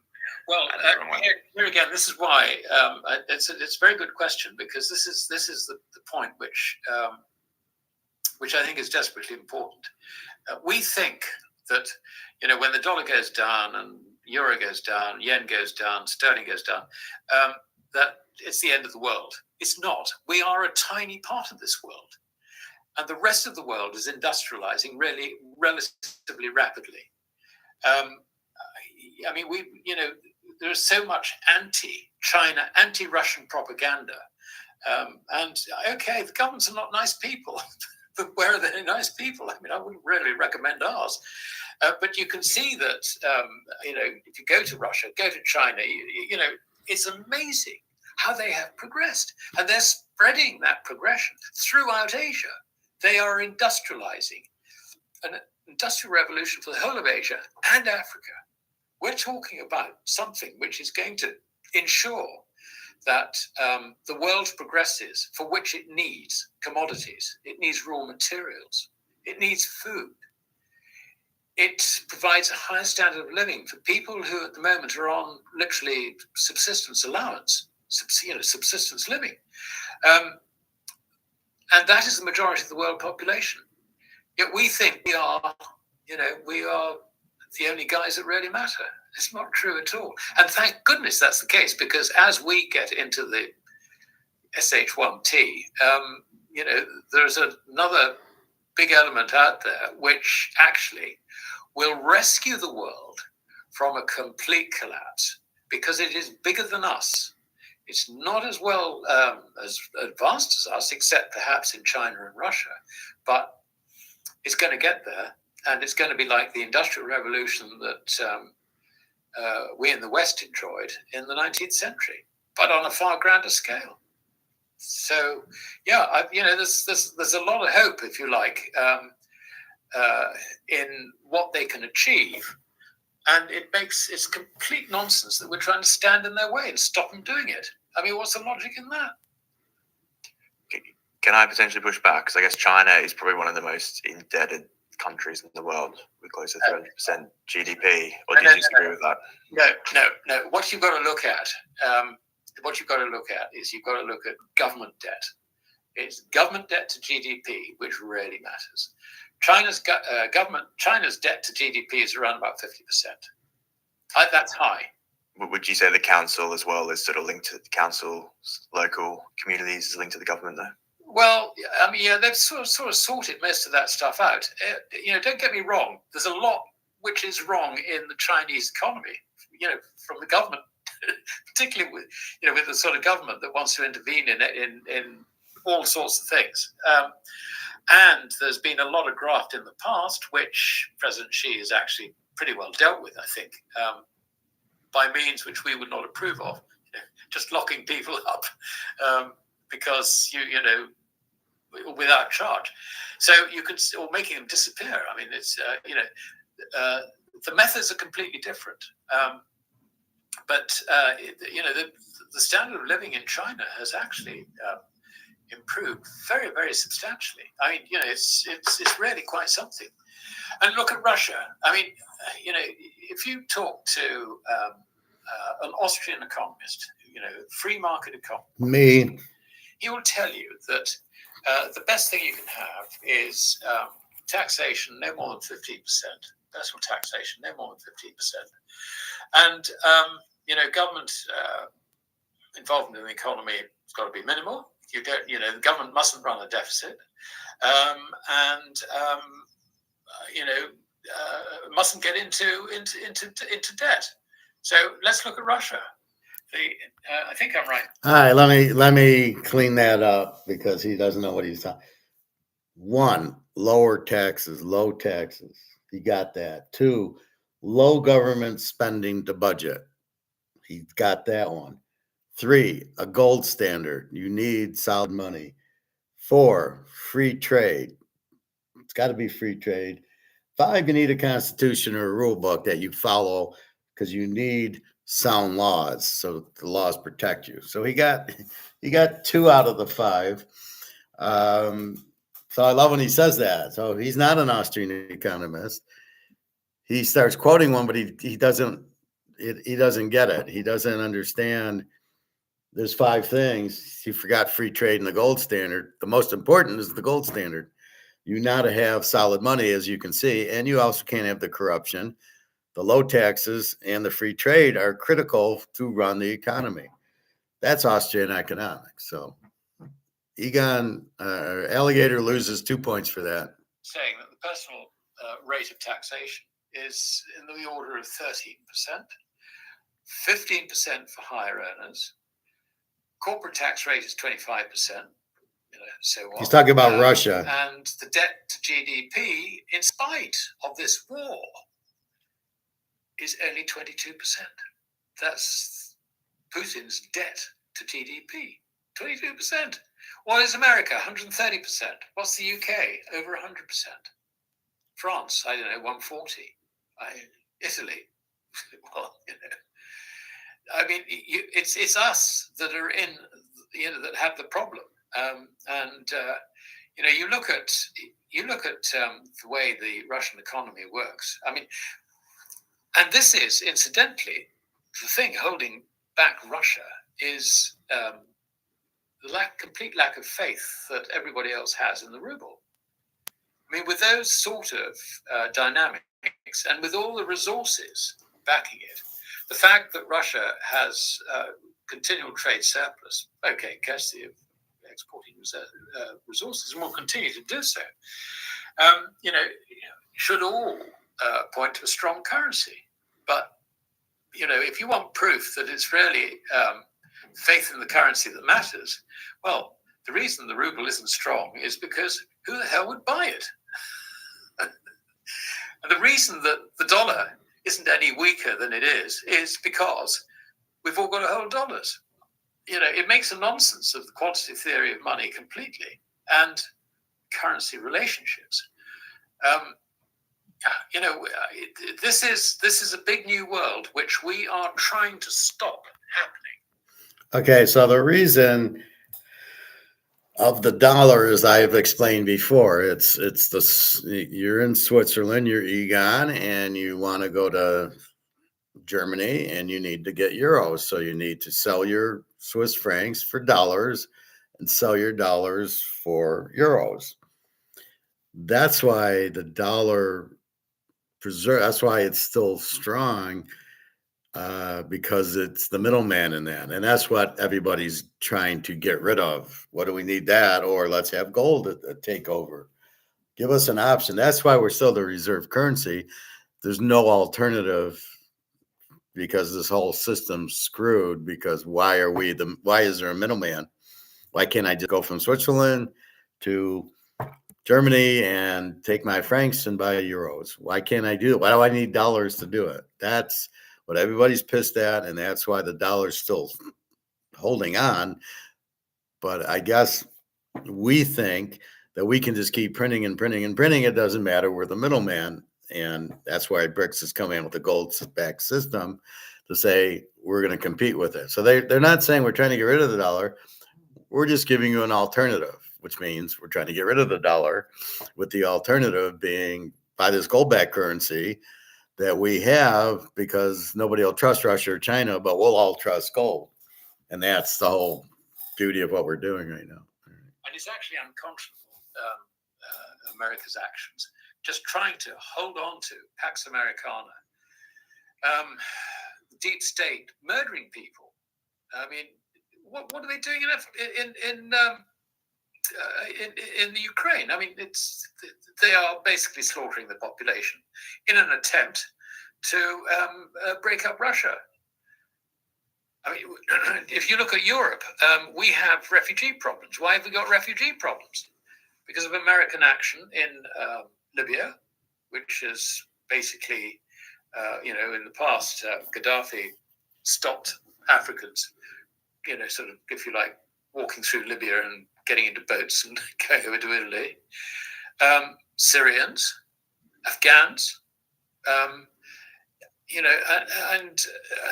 Iraqis. I mean, these are the guys who are all, sort of knocking on the door of Europe, trying to getting in, and then knocking on the door of the Channel to trying to get into the UK. I mean, these are problems which we have created through our alliance with America.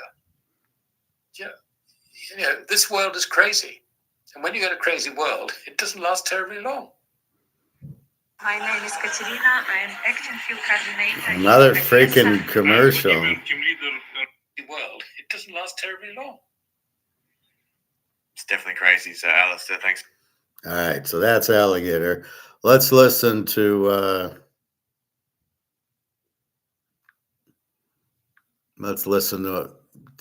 Egon one more time. It's a 9-minute thing, very quick but very good. These central banks. So let's take a quick break. So, what do we learn? That the reason the dollar is not strong but perceived is because it's the middleman in all these transactions. How the hell did that happen?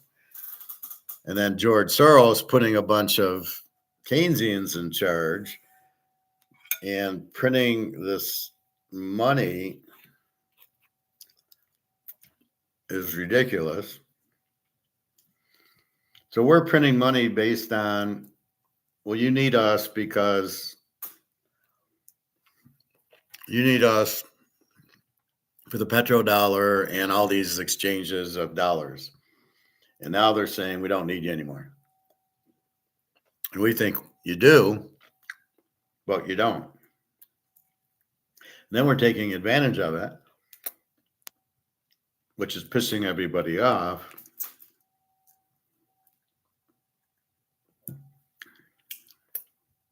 Sorry, I'm just having my avocado. My breakfast was supposed to be at 10 o'clock.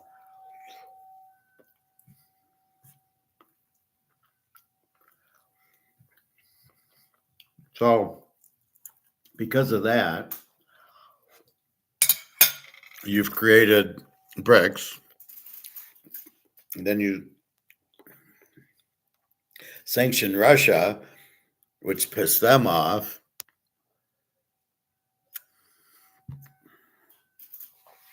So you basically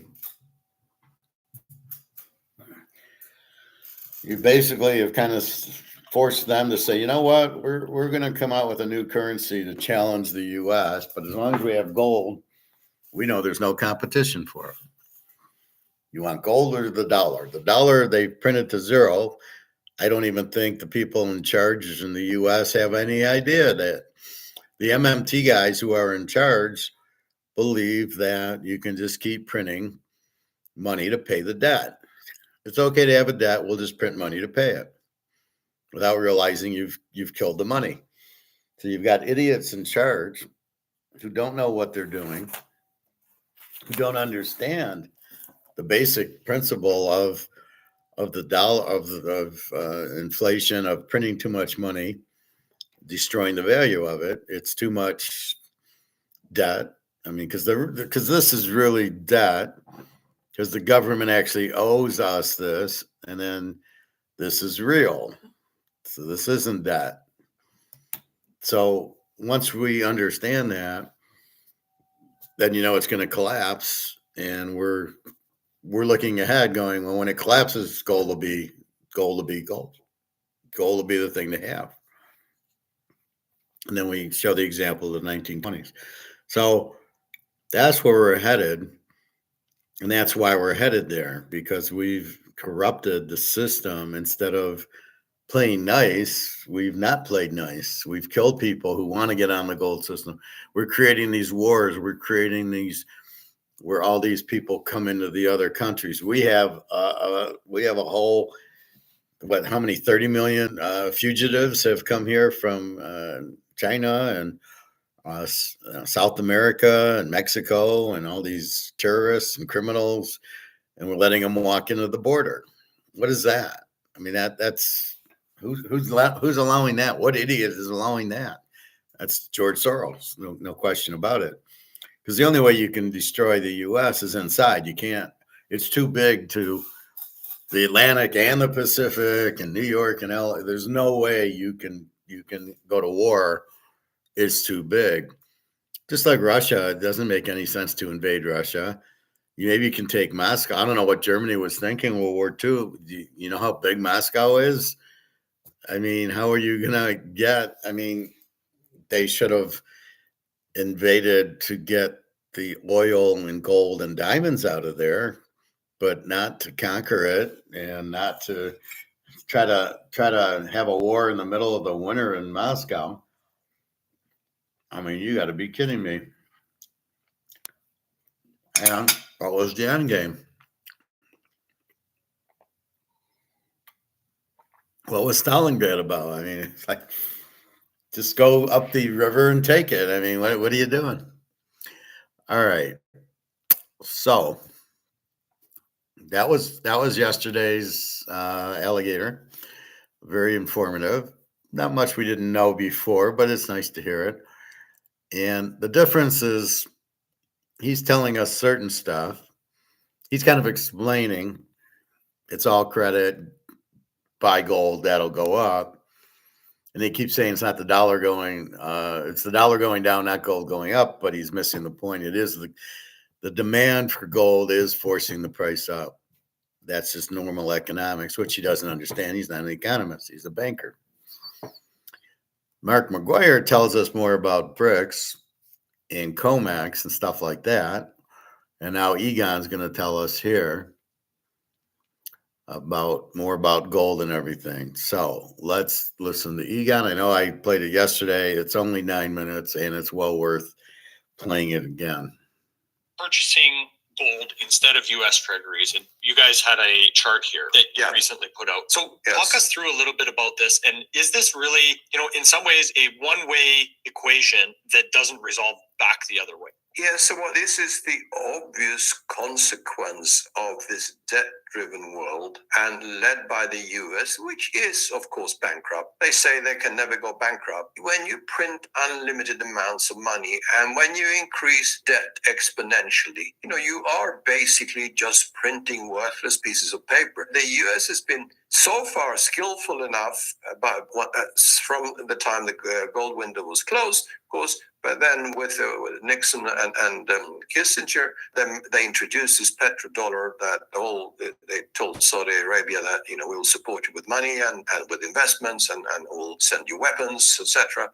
If the whole world buys oil from you in US dollars. So that was very clever scheme. So we've had a lot of dollars floating around in the world because of that. But that is now reaching saturation and is all now. We have, of course, the de-dollarization, which everybody's talking about. And it's happening.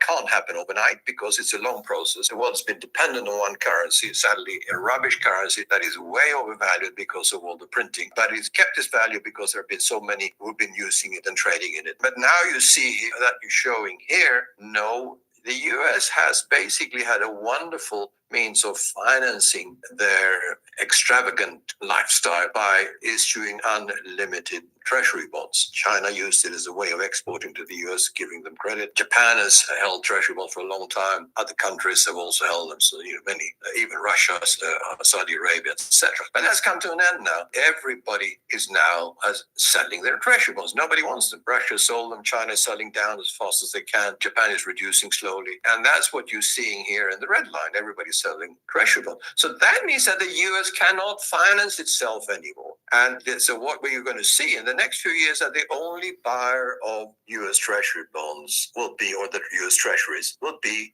the Fed, central bank of the United States will be the only buyer. So back to repeating is basically saying nobody wants our money. There's no demand, which means there's no market, which means there's no value. So we can either sit in the Titanic or get the hell off the Titanic into the lifeboat.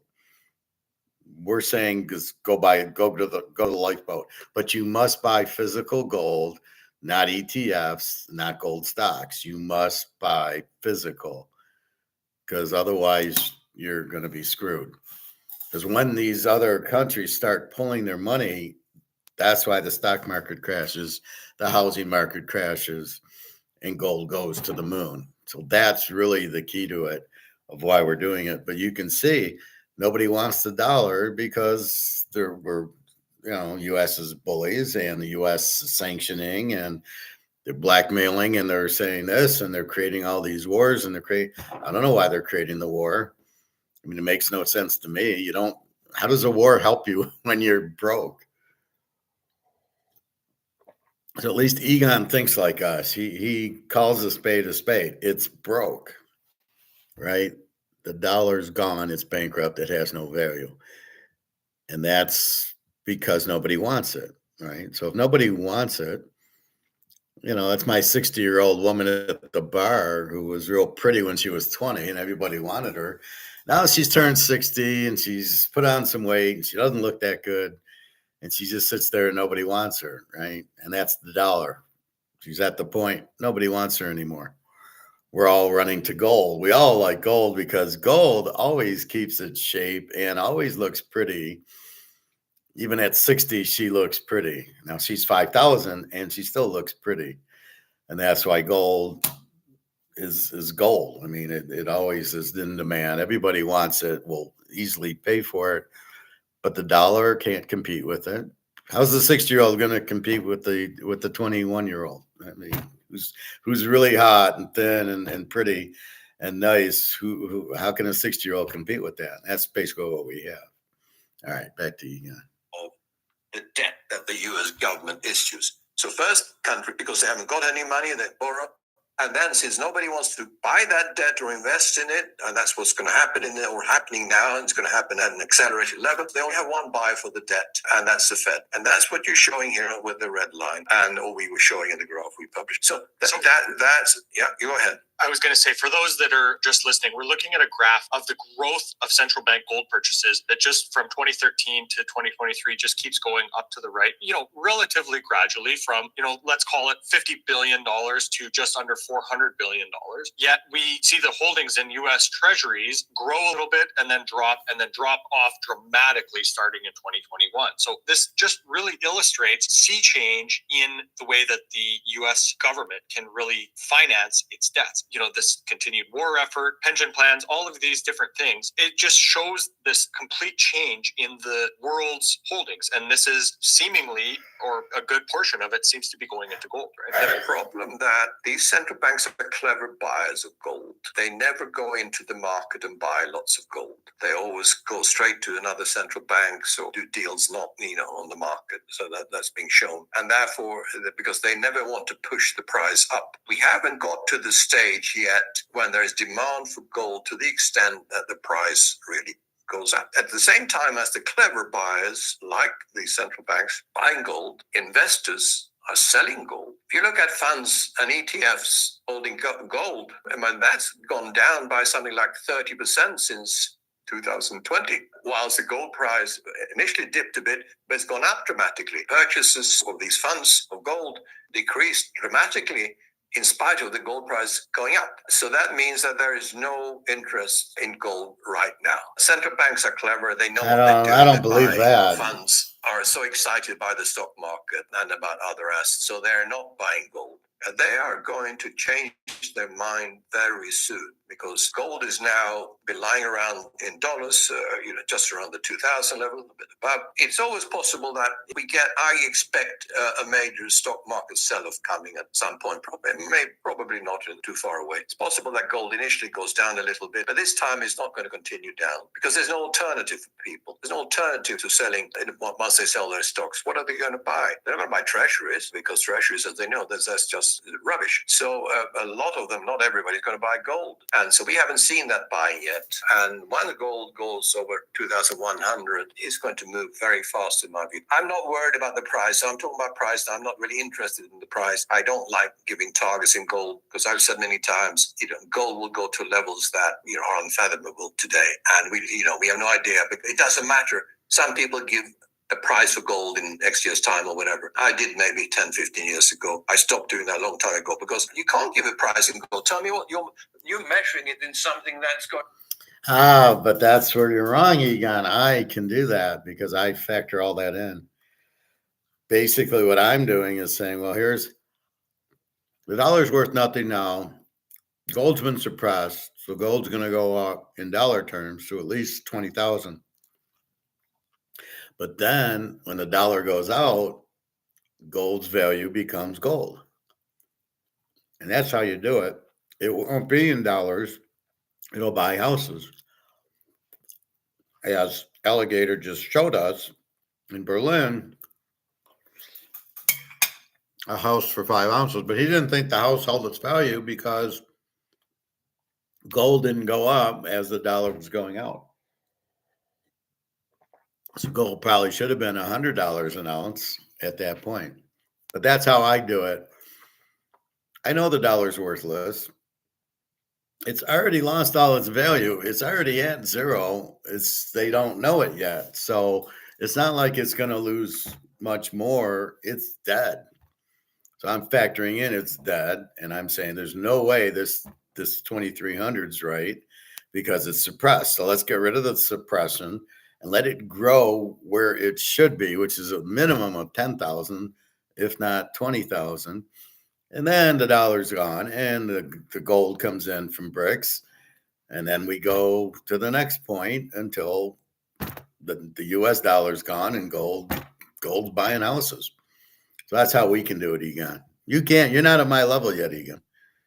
Down to zero. So it's totally useless to measure it in a currency that is worthless. The only reason for doing that is that if you did continue to hold the currency, you know how much money you're losing by not holding gold. Gold is just pure and simple wealth preservation. But as I said, it will be wealth enhancement in the coming years. Of course, there is no more gold around. There is about 3,000 plus tons of gold produced every year from the mines. And then there's another 1,000 tons or so, and gold being refined from jewelry, etc., and scrap gold. There's no chance of producing more than that, which means that the increased demand that we will see in gold, which will be major, can only be satisfied by a much higher price. So people want to invest $1 million in gold, and then they will get, in a year's time or 2 years' time, they'll get half of what they would get today for $1 million. That's the way it will work. And and that's what we're going to see. I'm absolutely convinced. What does this mean for the U.S., which holds, according to the official numbers, the most amount of gold out of any country? Are they going to try to revalue or See, this host is an somehow the idiot. 8,000 plus tons of gold to help with this fiscal situation in some way? Number one, they got to show their cards, because people in the gold industry, nobody knows, of course, but we have a gut feel that they haven't got 8,000 tons, because there hasn't been a proper physical audit of gold in the US since Eisenhower's days. There's been part audits, but there hasn't been a full audit taking into account also all the derivatives and futures that goes against this gold. So what has been happening in the last few years, you see that flow, is that central banks are lending gold to the bullion banks. Bullion banks are the major banks that are dealing in gold. The central banks lend gold to the bullion bank.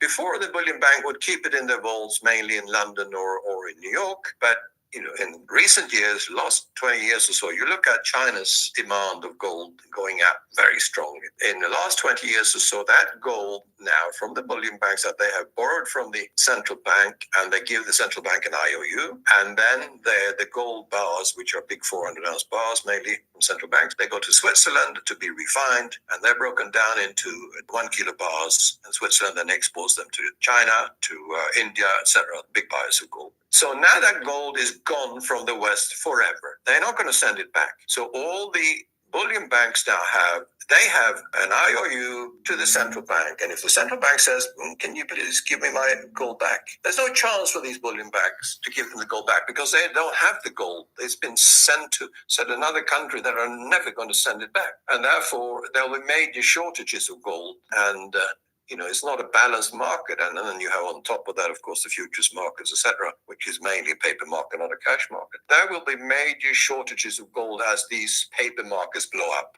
And those paper markets are not just futures markets, as I said. They're also central banks and bullion banks that deal in these futures or in these paper markets of gold. So that's going to be fascinating. So coming back to your question, I doubt, and many others too, that the US actually has 8,000 tons. What they have, nobody knows. Do they have 4,000 tons or whatever? So if they're going to revalue the gold, the world's not going to believe it, in my view. Certainly not the BRIC side of the world, and these southern countries that actually buy physical and hold it. I think that whatever the US is trying with its gold, no one's going to believe it, and it will have very little significance to make any change to their economy or to their deficits or to the collapse of the dollar. There you go. So what do we get out of that? The gold price going to the moon.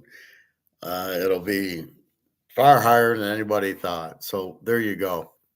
We have all the reasons.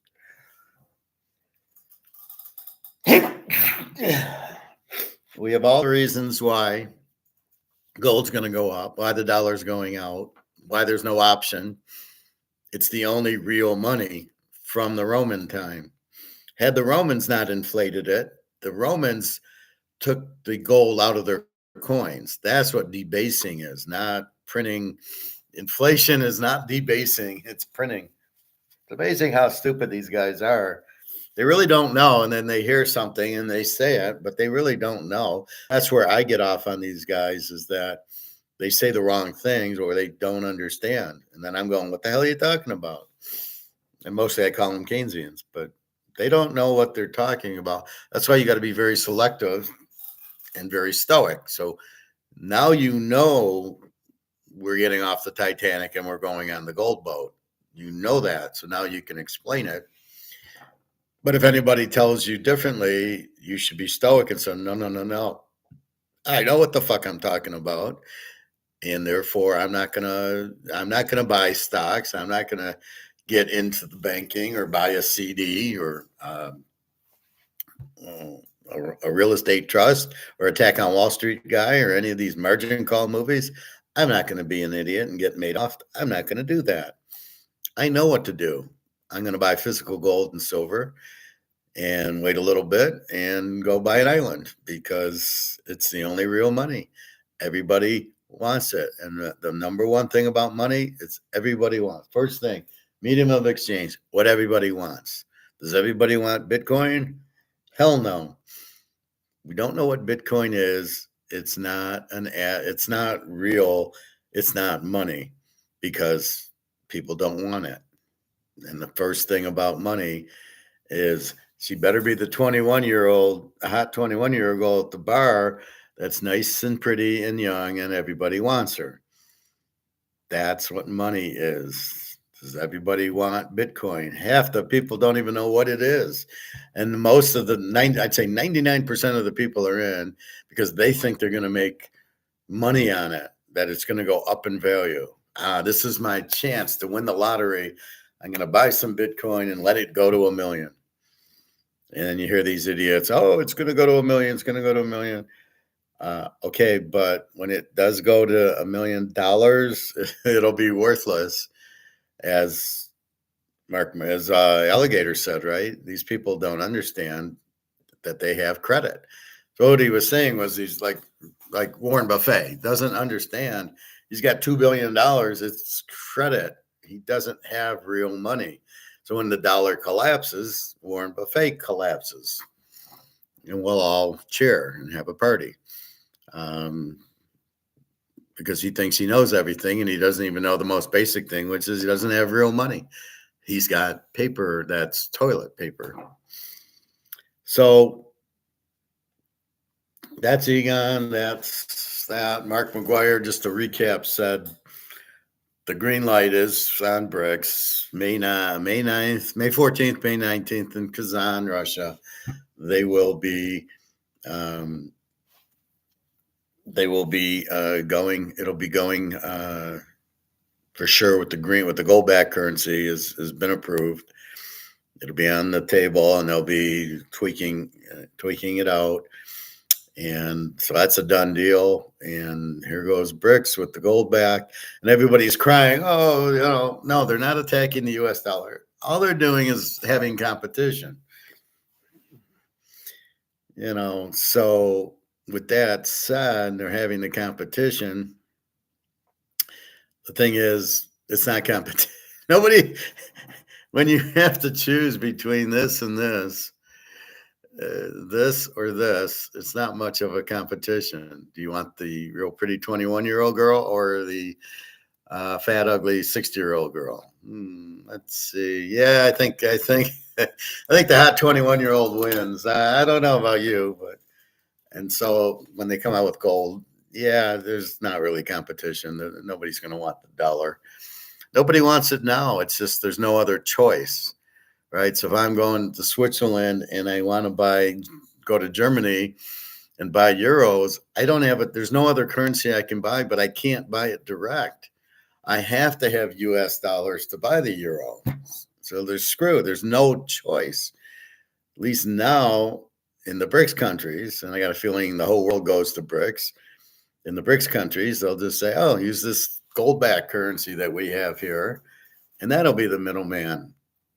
If we even need a middleman, why do we need a middleman? If you just do it correctly, you make the currencies, you just make them 1-to-1. Okay, you got Swiss. So every country should have their own currency. I agree with. It should all be backed by gold. That's the other thing that they're not doing. I think it was like 1879 to 1914, the whole world was on gold, and it was the biggest time of everybody's went up 3% in productivity. It was the best time in the world between 1879 and 1913.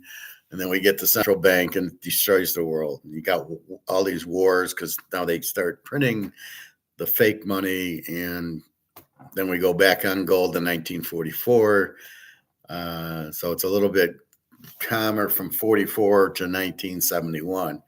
And then since 71, it's been a crapshoot, and a lot of wars, a lot of corruption. And the gold is the safe haven. You won't have wars with gold because you can't print more than you have. So you can't have the militaries, which you don't need. Just, do business and be productive, and that's it. And you can't screw around with the gold. You can't print it. That's the beauty of it. That's when they say no counterparty risk. You can't print gold. Comes out of the ground, that's it. If it doesn't come out of the ground, you can't use it. That's why you got to be careful of the fakes.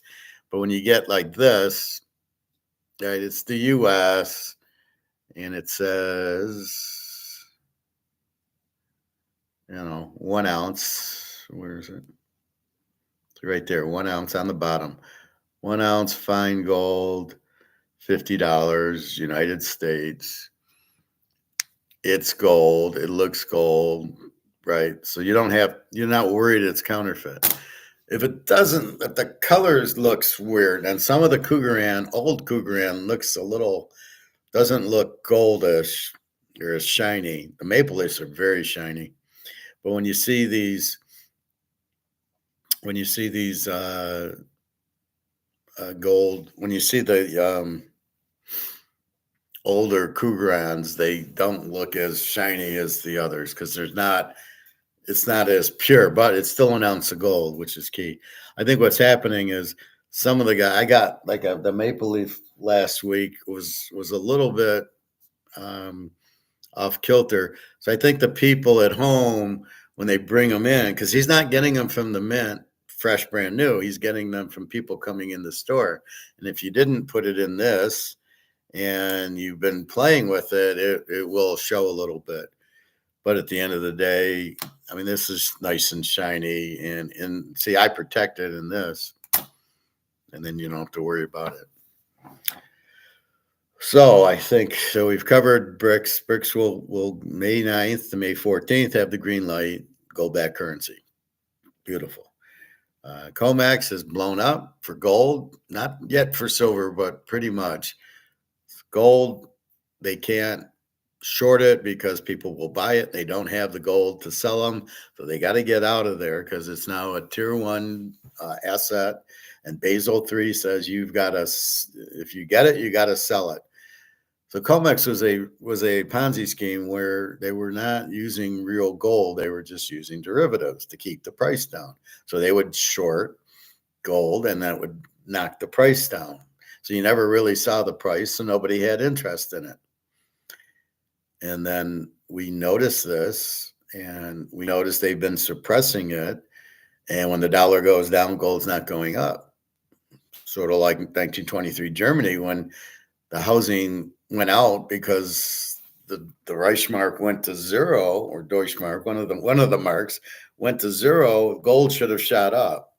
And so it took 5 ounces of gold to buy the house. Probably should have taken 1 ounce because gold should have probably been $100 an ounce. So you got to be careful with the suppressed gold. So now that's why gold should shoot up. The difference is gold and silver. Silver moves 60, 70 cents a day. Gold moves for $30, $40, $50 a day. But I think silver is about to change because it's going to have to, it's on its way to 500 an ounce. And I never know what to do. I keep buying gold because it just feels right. But I got a lot of silver, so it's hard to buy another 100 ounces of silver, even though I know silver's I can buy it for 29 an ounce, is going to, it's going to 500 on its way to 2,000. And it'll end up being 1/10 of the ounce of gold. And then when it goes away, gold will buy your houses and cars, and silver will buy everything else. So keep that in mind. We know silver is nowhere close to reality. It's at least $250 an ounce because it's 1/10 of gold, right? Which is 2,300. So it's a minimum of 230, and it's been corrupted, and it's a fraud. So we know that. We know it's a Ponzi scheme, so that's where we're going. Well, I know you can't wait. You got those big boxes, but yeah, I mean, it's here. I'll play Mark McGuire for you because he had a good thing on. Yeah, I'm just gonna play the silver thing. Have you heard of turtle traders? No. They were a group of 14 novice traders. Do you think they care?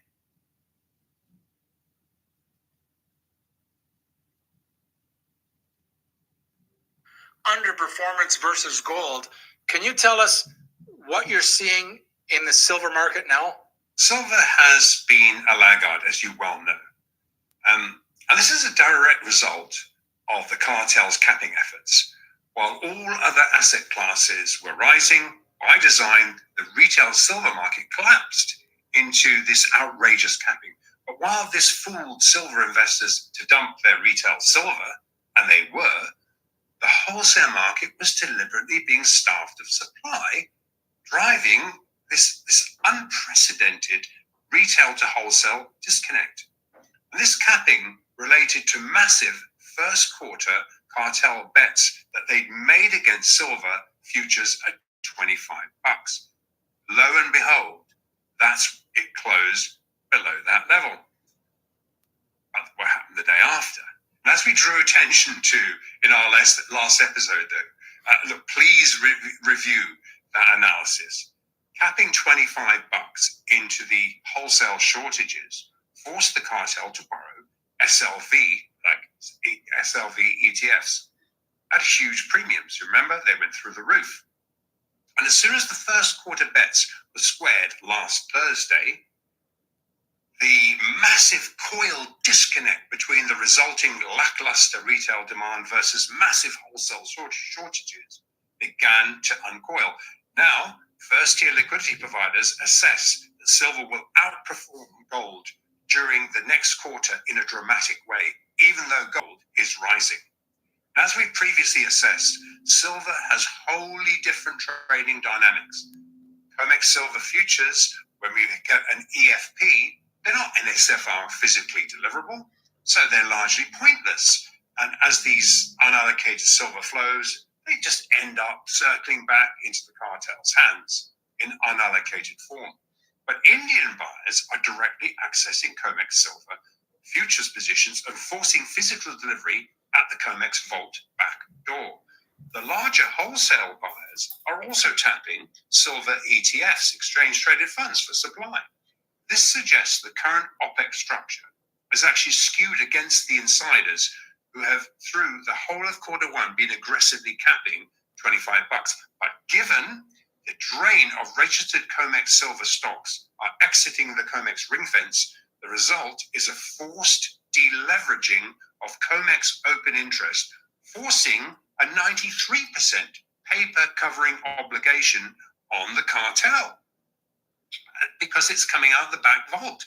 They don't have it normally in an EFP. It would go through to an unallocated position, never have to be fully financed. It'd be just netted out amongst the daisy chain of bullion banks, cartel bullion banks. But being someone backing up to the back door forces them to actually fully fund these contracts. So the large tonnage size SLV outflows that we've reported in our last episode were literally being borrowed to flywheel this demand. But these borrowed SLV shares have to be repaid.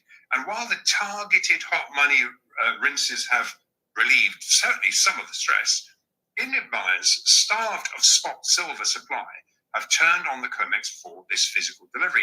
And given the shortages of available registered COMEX inventories as well, it's doubtful there's sufficient speculator open interest to keep a lid on the extremely tight for supply silver market during the second quarter. And as we assessed in the last episode, we've been looking for a breach. Remember, we mentioned this was the number that we were really looking for, a breach of $26.225 level, which is what we believe is, and all our liquidity providers believe, this is the last line of defense for the cartel. And although we breached it in Asia overnight and went through it, this is Wednesday, expect a fight, but a pit close on Friday after non-farm payrolls. Above that, it will open up a very large short squeeze rally. Now, this rally, when it takes root, will be physically driven, also having exposed themselves to the most outrageous denial of supply shenanigans into thousands of tons of unfilled refinery orders.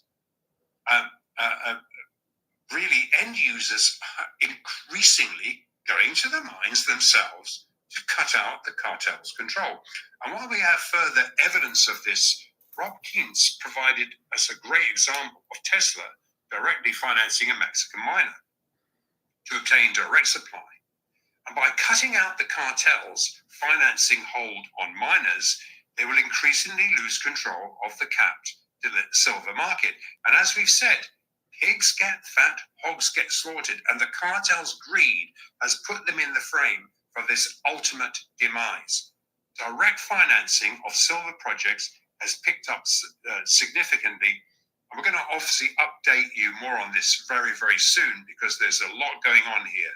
The current setup suggests it's going to be impossible for the cartel to hold silver back from catching up to mirroring, joined at the hip, all-time gold market highs. And we are very, very close, as we said last time, to this inflection point that will drive a similar to gold, physically driven rally in silver. So to kind of sum this up, the 26,225 level, $26.22 is the watched inflection trigger. And given the underlying refinery shortage into unprecedented strong demand, liquidity providers are predicting this to be the last cartel defense line before silver mirrors gold's all-time physically driven high. It is going to move very, very quickly.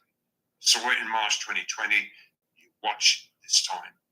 So really what we're saying is gold or silver, they're both in strong, massive demand as we progress through 2024. I guess the question is, how are you doing? How much do we own? Well, Luke, you wanted to buy more silver. Well, you can't lose either way, right? It's not like you made a mistake. I was looking at silver too, and I ended up buying a coin. This was $2,400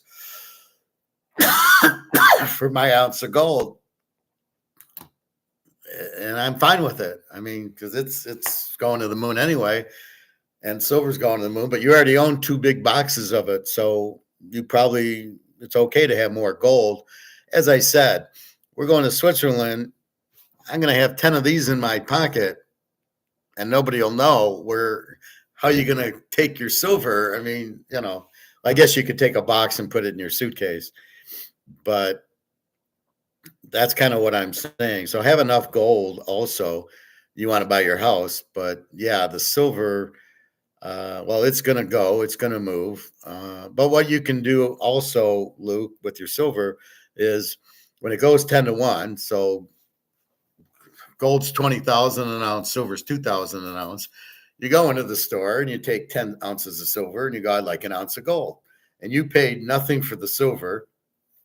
Let's say what, 25, let's go 30 an ounce. So that's $600. If I want to trade this $600 of silver for the $20,000 gold. So what's your return on investment there? So you're fine either way, but since you have so much silver, it's fine to get gold, but gold's the big shot, right? Gold's going to buy the house. Gold's going to move from 2,300 to 20,000. Silver's going to move from 25 to 2,000. So realistically, that's why I like the gold over the silver, is because of the way it moves, but I don't care. Either one's fine. As long as you're getting out of the dollars, as long as you're getting off the Titanic, it doesn't matter gold or silver. But no, I'm glad you bought it. You're fine. As you can see, I buy both. I got so much silver, I'm buying more gold. But the key is I'm buying more. So you ask me how much is enough, and I'm saying you can never have enough because you're buying. I could have bought yesterday at $29.90 for silver rounds, and I could have bought. They still had the bullets there, which I somebody bought like 2 or 3 of the bullets. So you don't have to buy all the bullets. You can buy 1 or 2, but I'll take it on the airplane and they'll think it's like a real bullet or something. So don't want to do that. But it is clever that, but I don't buy anything Trump because I don't want it to be political. What if a non-Trump guy he's not going to buy it, right? So why would I do that? The Eagles and the Buffaloes are fine with me. And we diversify with the Cougar Ants and the Maple Leafs anyway. So you're fine, Luke. Good job getting the gold. So I paid $2,400, so you probably paid 45 to 5,000, which is fine. But the key is you're out of dollars. You're out of credit crap. So he also has one on bricks here, Mark McGuire, and it's all. There's nothing I can tell you. I just tell you it's May 9th to May 14th, May 19th in Kazan, Russia, and it's a green light and it's on the table and it's coming out. And again, everybody's sick of the dollar of the U.S. bossing everybody around and forcing you to go Swiss franc, dollar, euro. So we'll have some competition. It'll be gold. Or why even have the middle? Why have the middleman? $49.20. I paid $24.25 for this, so that would be $48.50. So you paid a little bit more. Where did you get it? Do you get it at a store? Or do you buy it on SD Bullion or on eBay or what? Because I noticed on eBay there was some that hadn't made the move yet, because it did move quite a bit. If we look at yesterday's gold.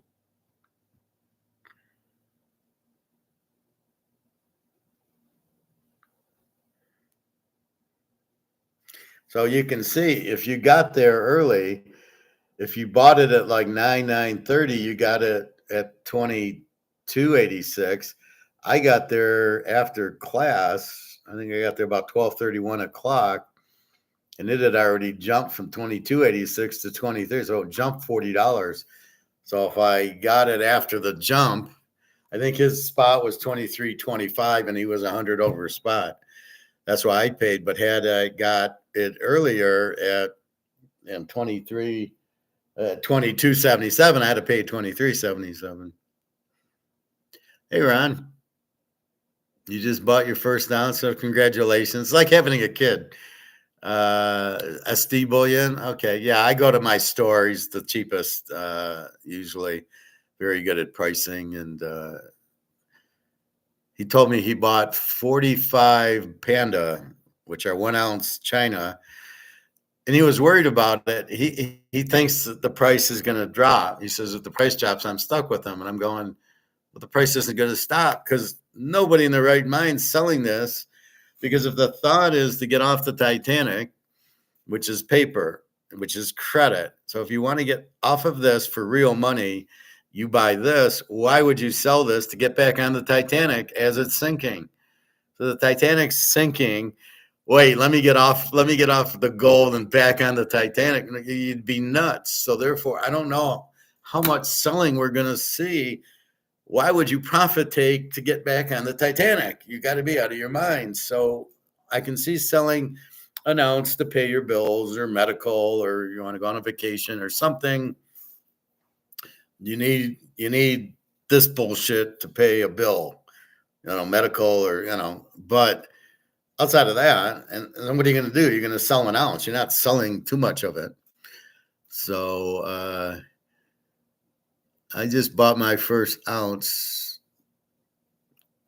What's 233.66, Ron?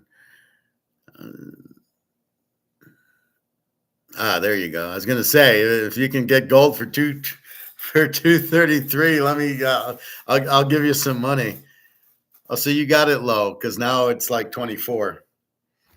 Yeah, now everything's 24.12. So there you go. You made $80 in one day. What a beautiful return. I bought a Maple Leaf last week for $22.50. But I don't look at it at how much money did I make on it. I want to own the gold and be out of the dollar is the focus, not that I made a few hundred. I bought a bunch at 1,700. Hell, I bought this at 250. I don't care. I don't want to get rid of it. I don't want to get this. I don't want this. So I'm not even looking at selling. I sold my wedding ring because I'm divorced, and I sold it, but I bought a half ounce with it. I didn't want to get the dollars. Thank you, Ron. Yeah, I mean, that was a great price, $23.30. You must have got it in the morning because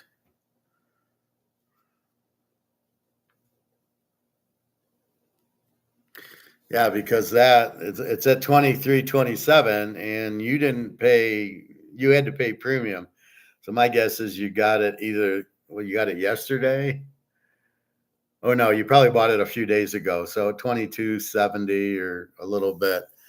But you can see how it moves. But without COMEX doing the derivatives to keep the price down, there shouldn't be any downs. It should just be Zoom, because it's not a stock, and there shouldn't be any profit taking, because where are you going to put your money, right? Unless you're selling it to buy a Rolex or a Picasso, you're not really wanting to get out. You don't really want to get back into dollars, because the point was to get out of the dollars into the gold or the silver.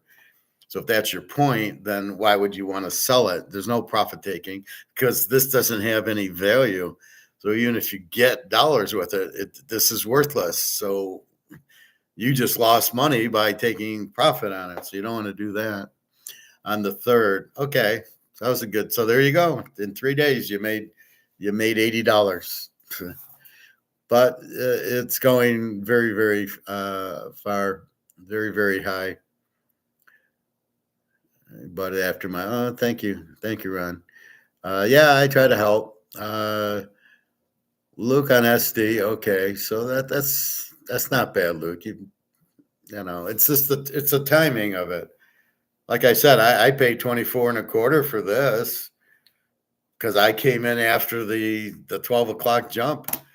So I didn't care. Again, I got in my mind, I told the owner, I says, so if I would have I bought the other at $22.50, I got this a little bit more, but I don't care. I'm not really looking. But what got me was I was really going to go in for a half ounce and a tenth of an ounce and 10 ounces of silver. That was my initial plan.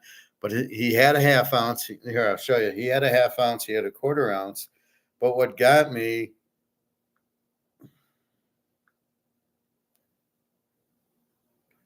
so you can see, there's the ounce. Then there's the Maple Leaf and the Cougaran ounces. And then here's the 2 half ounces, the 2 quarter ounces, and then the Canadian and the US tenth of an ounce. So I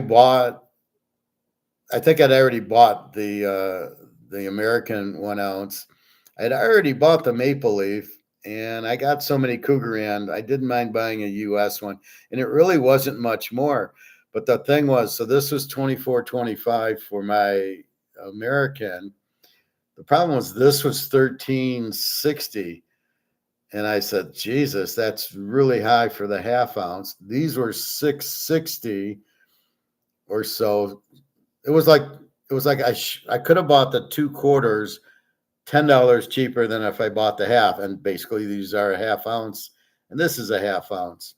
So there was no point. He's very expensive on these now, because this is $2,600 an ounce. And if I bought 4 of these, this is $2,600 an ounce.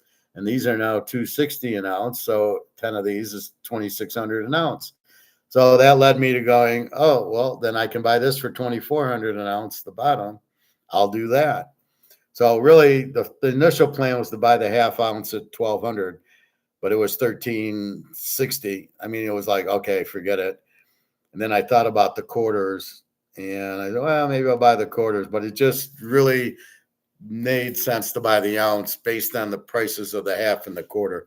That quarters I was buying at $5.50, and now it's $6.70. So I'll let that alone. So anyway, Ron, plus the college basketball games last week.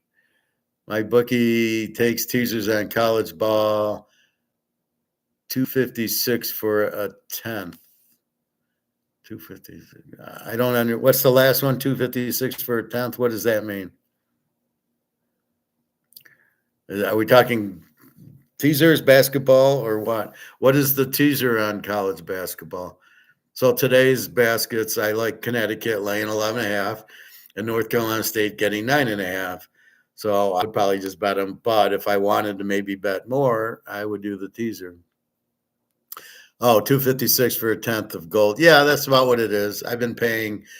I bought a kangaroo a couple weeks ago for 229, but his maple leaf now and his both of them are 262 for the maple leaf and the American Eagle, tenth of an ounce. But they'll start going. But that's fine. That's about right. And again, it depends how much money. I can't spend $2,400 every time I go there. That's what I try to tell them. That's why I buy depending on what I have. I've been buying quarters at $5.50 and tenth of an ounces at about $2.30 because I'll buy the maple leafs. But now that the prices are going up, now I'm going to probably switch to buying more silver. Just because this is the point. It's going to be real hard when gold hits 10,000 an ounce to buy an ounce. However, you can buy it now, like even mine, 24.25, and Luke's about 24.70. So how high can you go? Well, okay, in the twos, I'm still okay. Once this sucker hits $5,000, how many ounces are you going to buy? How many tenth of an ounces are you going to buy? Tenth of an ounce for 5,000 will be 500. So you're going to buy that, or the quarter is probably going to be almost be more than 1,000. So that's where you'll be buying quarter ounces and you'll be buying silver. But that's what we're waiting for, is the explosion. That's why I'm telling you to protect yourself now while you can afford it. And after what Egon said, there isn't any more left anyway. It's all gone. All the central banks already have the 250,000 tons. It's gone. So the reason I'm able to get it, the reason I'm able to get it is people come in to the store and sell him the gold because they don't understand. They think they're selling it high. Oh, this is the all-time high. Let's sell it now while it's high. No, this isn't high. This is nothing. You add a zero to what it is what the gold price is going to be. You're an idiot for selling it at 2,300, but they don't know it. And he told me, he says, you're the only one that really understands the paper gold, physical gold. They just see a gold price. They don't understand it's paper. And I said, I know, that's the key to it. You're buying physical gold at paper prices. It's beautiful. Same with silver. So that's really the key. But people are coming in selling. But that's the only reason I can buy it is somebody's there selling it. And he loves it because he basically makes it's $100 transaction, right? So he's sitting there telling me about the 40 or 50 ounces of the Chinese panda, and he's all worried about it. Well, if it goes down, I'm stuck. And I looked at him like, but it's not going to go down. Why do you think it's going to go down? COMEX is gone. But you've got to understand COMEX is blown up. Most people don't even understand COMEX is involved with it. So not only is it involved, it's been fixing it for 50 years, and now it's gone. And now the gold's going to go boom because there's nothing to really hold it in, and nobody wants to be in dollars. So you're selling the dollars to be in gold, and there's no reason to sell it because you don't want to get back on the Titanic. So it's just going to be more buyers. And as they realize the dollar's crap and the whole world starts realizing it, everybody's going to, believe me, when people see the gold going up, they've got to be, even if they are idiots, they've got to be asking themselves questions of why is gold going up? At least you hope so, right? Although I don't have much faith. When I was in that interview and I said, do you know why gold's only at 2,000 an ounce? He said, no. And I'm like looking at him like, you're the CFO and you don't have a clue about it. How are you running this company? Because it's going to be bankrupt real soon because you're going to hold credit and not real money gold. And this is what's going to happen to a lot of the companies. They're going to go out because they won't have any money.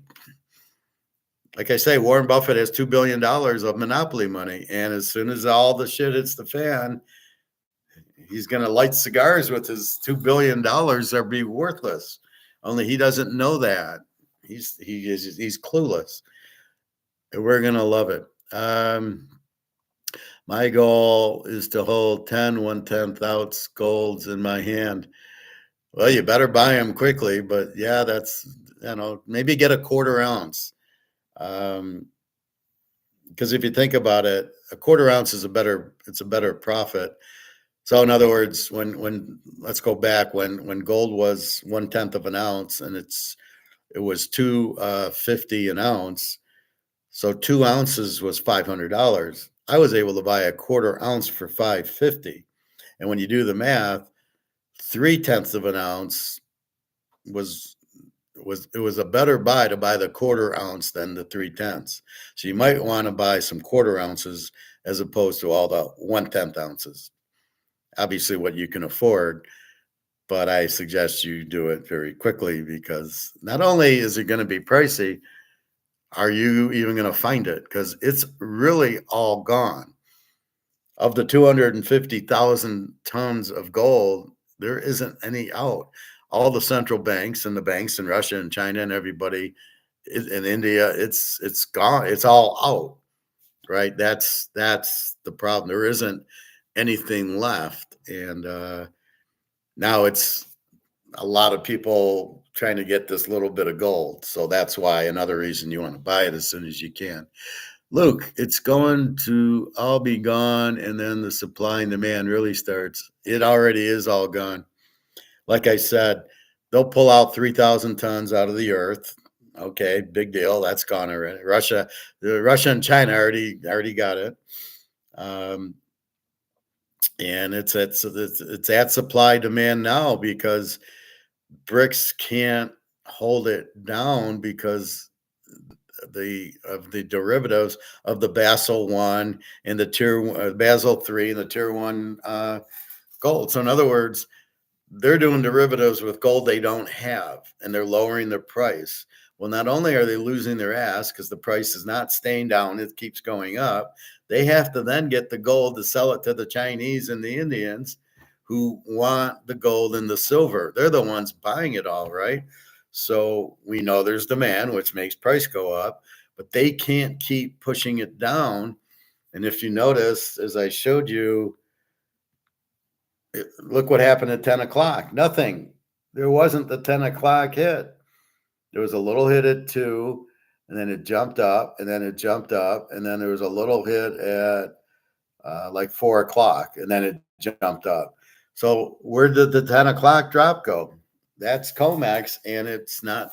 They can't do it anymore. They don't have the gold to sell, and they have to sell it according to Basel 3 or whatever. They have to sell it, and China and India want it, so they can't play the game anymore. They're gone out of gold. They're still in silver, but they're leaving silver because there's no silver left. And then they're now fucking up Bitcoin. So again, Bitcoin's going to get crushed on the derivatives, but we don't care about that because that's not real anyway. So you're not going to see the price fixing by JP Morgan. So basically you are on supply and demand, and we know the demand far exceeds the supply of available. Because keep in mind, China and India and Russia already have a lot of it, which they're not selling. So the key point here is nobody, no bank or China or Russia or India is selling any of their gold because they don't want to get dollars for it. So the question is, why am I selling my gold? What am I getting? So if I got to sell my gold and I got to get dollars for it, or I'm going to buy euros for it, this is worthless. Why would I sell something of value that's about to go through the moon for something that's about to go to zero or already is at zero?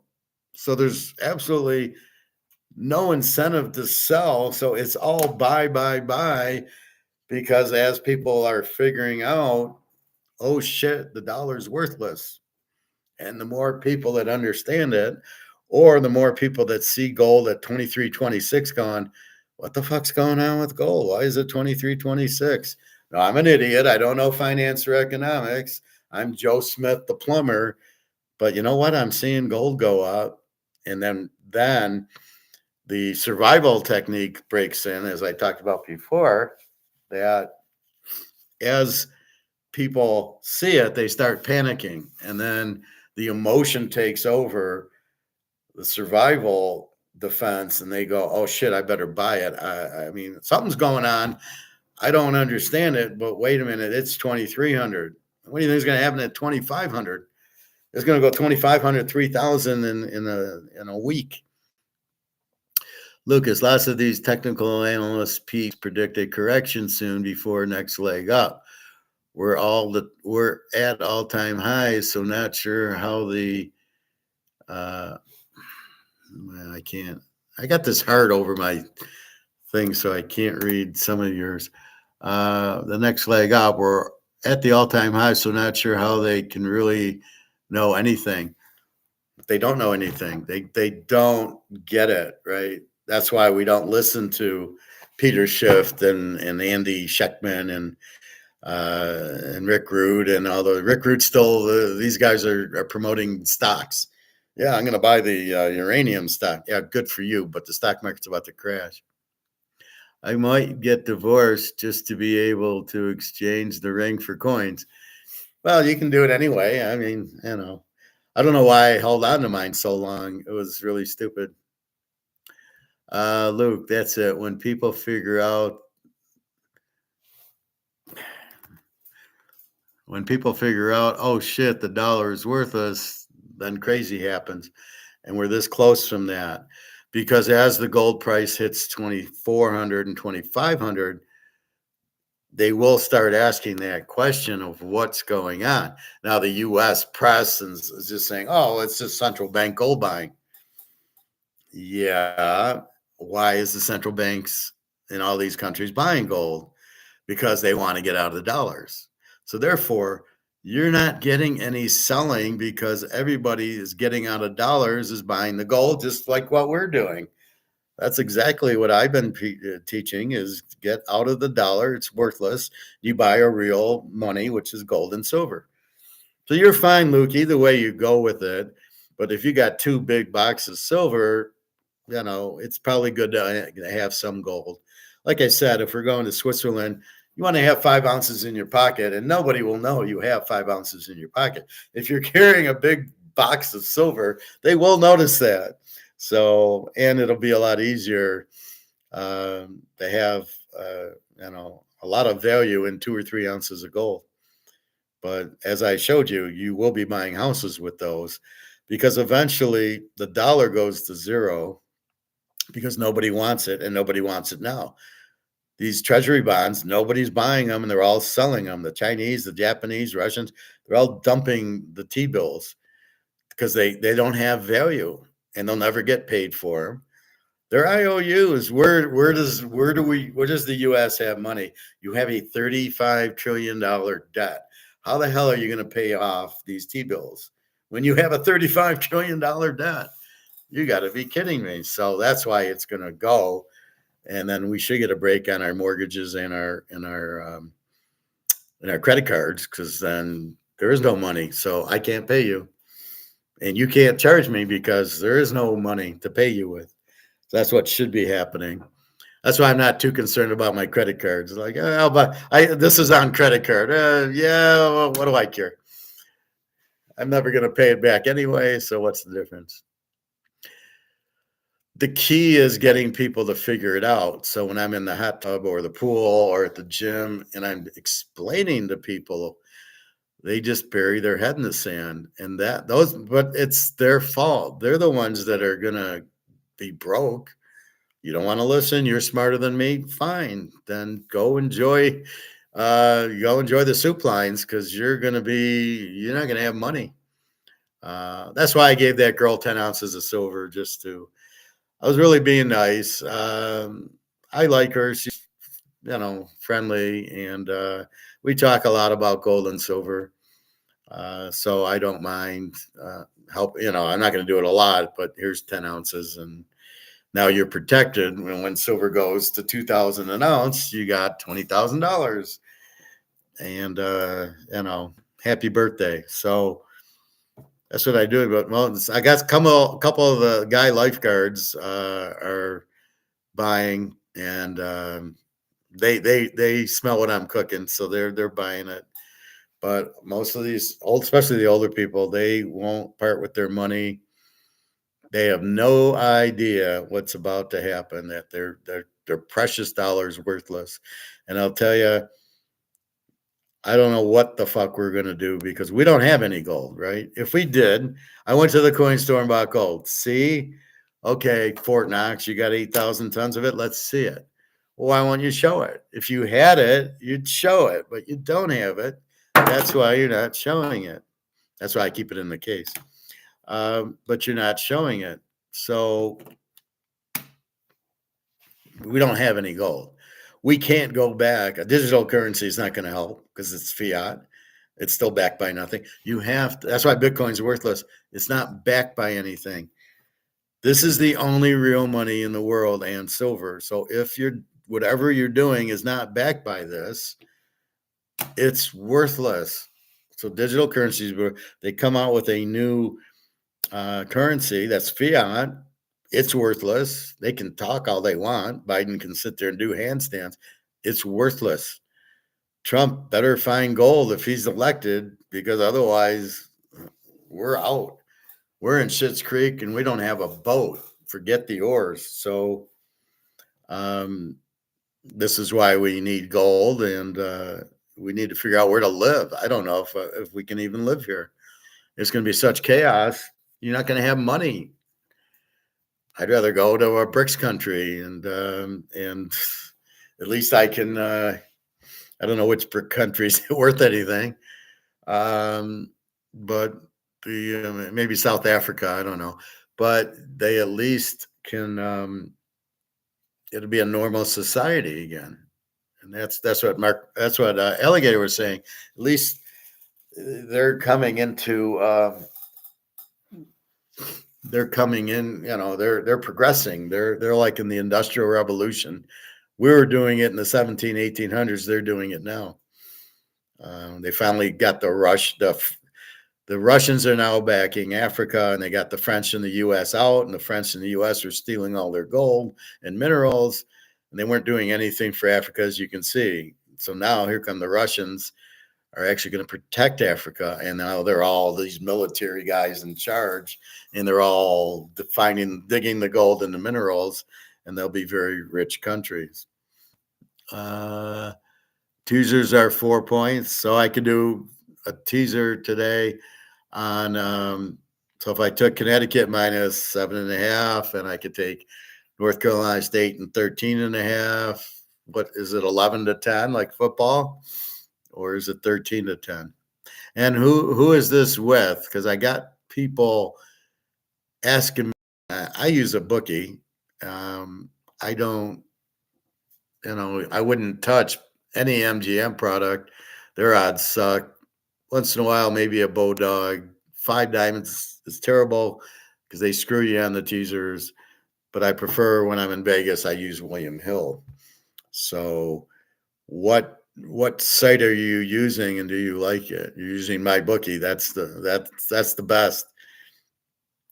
Yeah, so this guy emails me, and I says, well, why don't you hang out at the bowling alley and look for a bookie there, because that's where they hang out. That's where I've got mine. Was in my dad's bowling league 100 years ago, and he introduced me. I used to bet with my dad, through my dad, and then he introduced me to a bookie, and then I've been using him. So it works out well. It's funny. He's like an accountant guy, clean shaven, wears a tie, and he's the bookie, and you're like, and you just love it. It's so funny. Oh, the site is called MyBookie. Well, I thought you had a bookie. And so what are the good odds, and you get paid off? Everything's good. I'll have to tell him about it. How long you been there? A couple years? You satisfied? Because I was at 5 Dimes, and they really started screwing around with a -7 game became a -9 game. And the whole point is you want to keep it under 3. and they're jumping the odds from 7 to 9. So if I wanted to take the dog and take the 9, then I would go there and get 15 instead of 13. But if I wanted 7, so it wasn't that good. 4 years. So okay, so you're happy with it. All right, I'll recommend that to him and other people. I'll take a look at it. What are the teaser odds in football? Is it 11 to 10 for 2 team 6-point teasers? Wait for that. Oh, okay, so perfect. Yeah, I don't know why people are. I go to MGM to play poker, and they have a sports book there now, and it's 13 to 10. And the girl was fucking around with me. I says, "Well, what are your odds?" And she didn't know. It depends, what do you want to bet? And I says, "Well, let's say it's 110," and it was you get back like $80. About 120 and 90. Okay, so 130, and it was 100. So I go, "Oh, you're 13 to 10. Go fuck yourself. You got the worst odds." But I knew MGM and Vegas had terrible odds. I don't understand what they're doing. They're just forcing you not to bet. Anybody in their right mind, why would you lay 13 to 10 instead of 11 to 10? So I never bet at MGM or MGM Grand or the MGM app. And I would imagine FanDuel and these other casinos have terrible odds also. So do be careful of your odds. 11 to 10 sounds good. So I will email my friend who, it's amazing. Like, I don't hear from him, and he said, "Oh, I've been following you for 5 years." And I'm like, I didn't know that. I have guys that say I won 10 grand on your picks last week. Here's $100 tip or bonus or something. I never heard of these guys. They don't come on. They listen to the video, I guess. And I guess I make a lot of people a lot of money. So I'm going to make them a lot more money with gold and silver. They haven't seen anything yet. We had a great football year. After about week 7, I was on fire. I had one losing week the last 10 weeks and 13-1 in the playoffs. And the only bowl game I lost that was really significant was I had the Michigan-Washington over.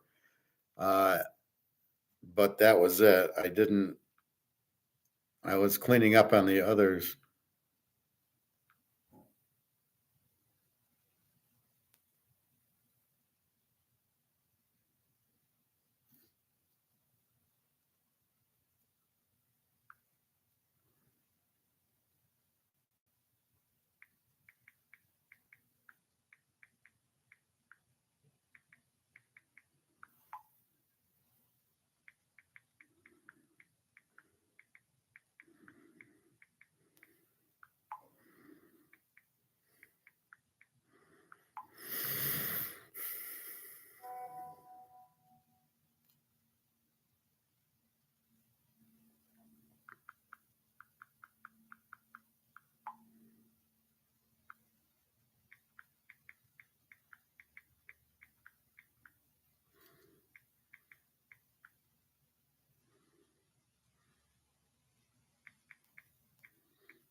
So that's Jenna.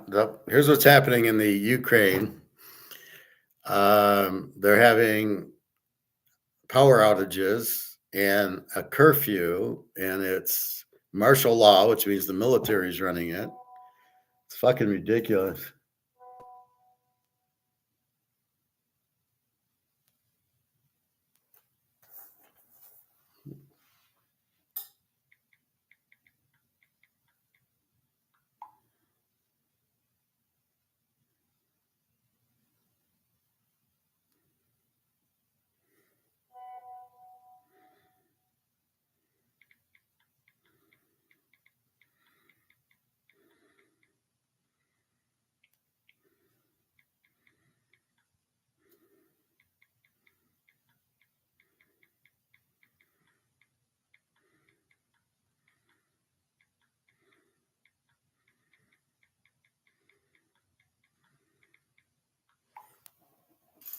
So she just took a 2-day. She was in Berlin. She took a train to Poland, and there was a guy who was visiting his family from her city. So he drove her back from Warsaw, which took 2 days. They have curfews and martial law. I mean, she's going to the gym tomorrow, I guess. She gets the money. I sent her RIA because that's the only thing she can't get PayPal.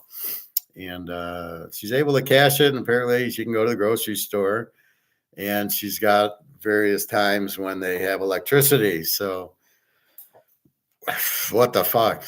That's why I won't go there. I'm not going to live in a war. So anyway, I told you to set up the super chat option. We can tip you on live. I've kind of looked at it. Let me look at it again. I did look at it. I'm not sure. I think I have to be a premier, where I'm paying $11 a month to have the TV or something. I don't think it was just I could get it. I think I had to be that premier member. So I'll double check on that. But I really don't want to be a premier member, although the way they bombard with the commercials, I might have to do it. But we'll see. But yeah, if I can, I will. But you can still tip me, Ron. I'll take it. Just go on Teaser King or just go to PayPal and just use my email, and it'll work. So yeah, I'm not a chat girl where you get the tips that come in. That's pretty funny. So you're gonna do a teaser today. You're gonna go with so my pick's Connecticut minus 11.5. I don't know how 4 points helps you in basketball as much as 6 points helps you in football. I mean, 6 points in football, it gets you from 7-1. That's meaningful because you don't score as much as you do in basketball. So I don't know if taking 11 down to 7 helps you, or going from like the NC State 9.5 to 13.5. I don't think helps you at all because I think they could win the game. But Connecticut, maybe you take them down to 7.5. From 11.5 would help you. Like Chaturbate tips. I don't do Chaturbate. I used to do other chats when I was divorced. When I first got divorced, I was on the chats, and you could give them tips. I would basically just get their emails and send them PayPal and cut the middleman out. So that's that. Yeah, but I think I have to. I'll double check that, but I think I have to be already one of these guys who has the TV plan to get that. I'm pretty sure, but I'll double check. But you can tip me anyway. It's not a problem. So I get a lot of people. I do it live, but I get a lot of people who watch the video.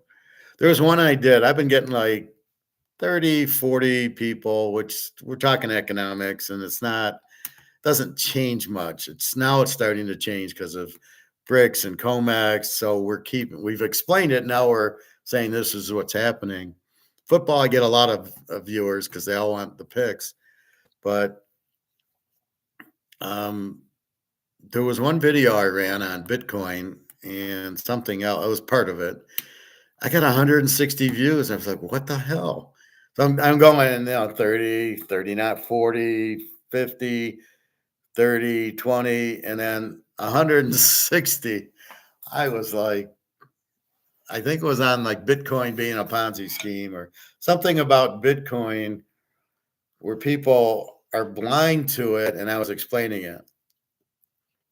Now, I don't get a whole lot of likes, but I hate these guys that say, well, like my video and subscribe. It's like, fuck off. I'm not going to like it or subscribe to it. I'll do it because I want to, not because you're begging me for it. So I don't do that. If you want to subscribe. If you want to like it. So anyway,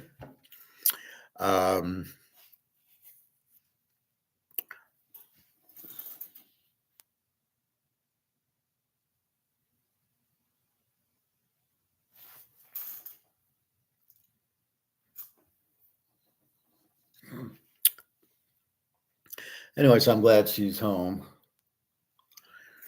It's nighttime there, so she'll be going to sleep. I guess she woke up. She was 20 some hours, couple days to get in a car to get home. The border was a pain. It was 4 hours to cross the border into Poland. Anyway,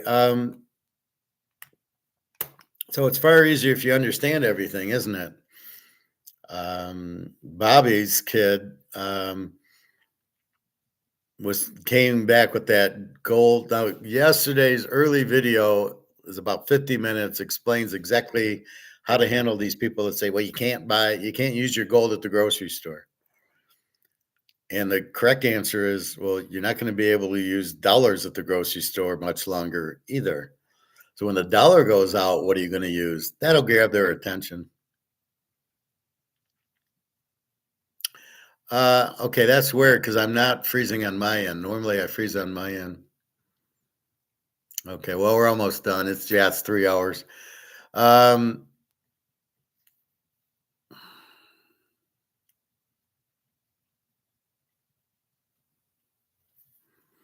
So anyway, I know Greg and John said that to me once, that I was freezing up, and I'm like, I'm fine. I don't see myself freezing. So maybe I am. So I'm going to end this very soon. Anyway, it's 3 hours. I should end it soon. So,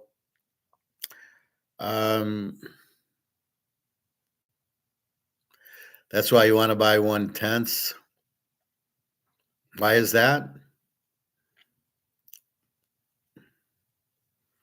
I would buy more quarter. Well, it depends what you can afford. Buy what you can afford, but buy the 1/10 so I can pay for things later. Yeah, well, you will. Your gold will be very powerful because there won't be anything else. That's the most important thing, is to realize that the dollar's gone. And all you need to do is look at Venezuela, look at Argentina and Brazil, look at Greece, look at Turkey, look at all these countries where, Zimbabwe, they have heavy inflation. Their dollars are worthless.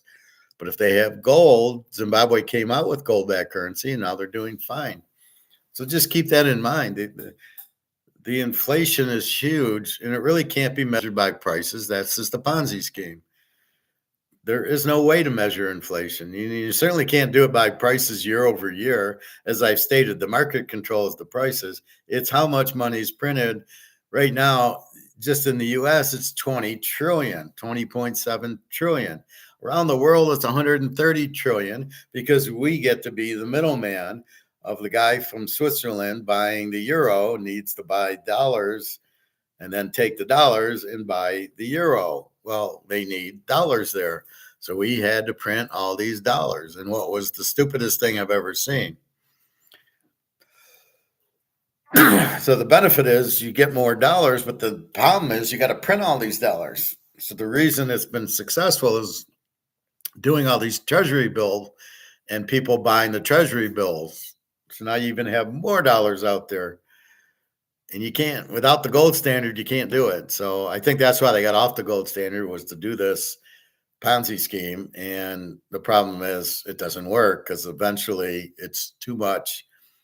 You printed way too much and it has no value. So like they said, because we're the US, there's so much, nobody said anything, but now with Russia and China and this whole thing, they're starting to say stuff. I have Aaron Rodgers rookie PSA gem mint, PSA 10, I assume.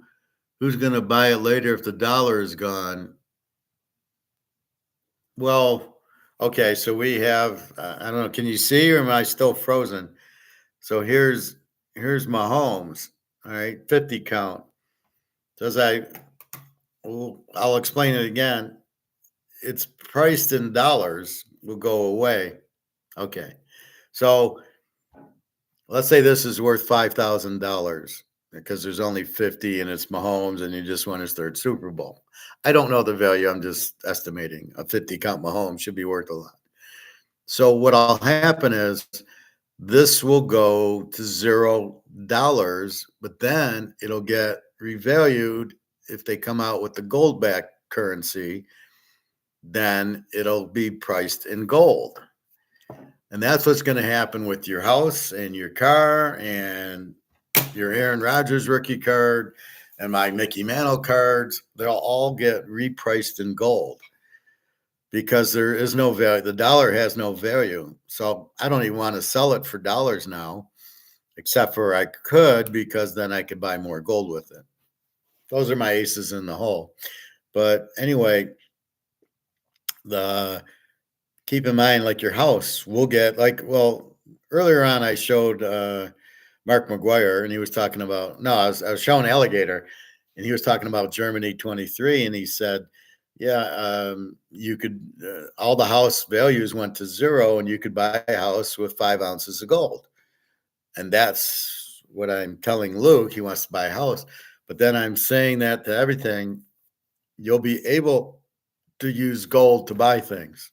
But the value of everything in dollars goes to zero because the value of the dollar is zero. So think about it.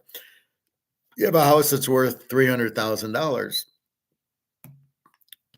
and the dollar goes out. What's the house worth? The house isn't worth anything because the dollar's not worth anything. But the house is still an asset. Or we can call it a car, or we can call it a Rolex, or we can call it a Mantle card. The asset will lose the value in dollars, but then it will get a value in gold. So either the gold coin, I want to buy your house, or I'll give you a couple ounces of silver to buy your Mantle card or your car or something like that. So as the gold and silver go up in value and the dollar goes out, then you use the gold and silver to buy things, and then things get repriced. So all of a sudden the Aaron Rodgers card goes to this much, a quarter ounce of gold will buy you the Aaron Rodgers card, basically. That's how it'll happen, because you always need a medium of exchange, right? And there's always been, England had the gold, had they were the top people, but they went out, right? And because of World War One and or World War Two. No, I think it was one or two, one of the world wars. And so because of that, they still have the British pound, but it doesn't have any value either. So it's just funny how everybody's being duped by George Soros, and everybody thinks they have these dollars and they think they have value because they always have, but they don't realize they're not backed by anything. They don't have value. That's why everybody should be buying gold and silver. I can see 2020 youth movement, 150 equals $50, not graded. Yeah, probably. Well, that's what I bought it for. Is this 2020? Yeah, this is 2020. Yeah, I didn't have his rookie. This is the only card they had there. Not graded, as you say. PSA 10, I would imagine it has a pretty value. Now, yes, it's not his rookie card, but it's a 50 count Mahomes. And I know if it's a 10, it'll be worth, a lot of money. Again, there's only 50 of them, so I don't buy the $50 value is correct. But yeah, I'm talking if it's a 10. It looks really sharp. There's really nothing wrong with it. There's a little bit of white showing just next to the E on the top. Right there. So I don't know, but if it's a PSA 10, I'm sure it's worth more than $50. I mean, look, what's the Joe Okay, so you're looking, what's the Joe Montana rookie card ungraded worth? So just look, Joe Montana, 1981 tops, not graded. What's the value? Do you mean to get the card graded or the value? So we were looking at,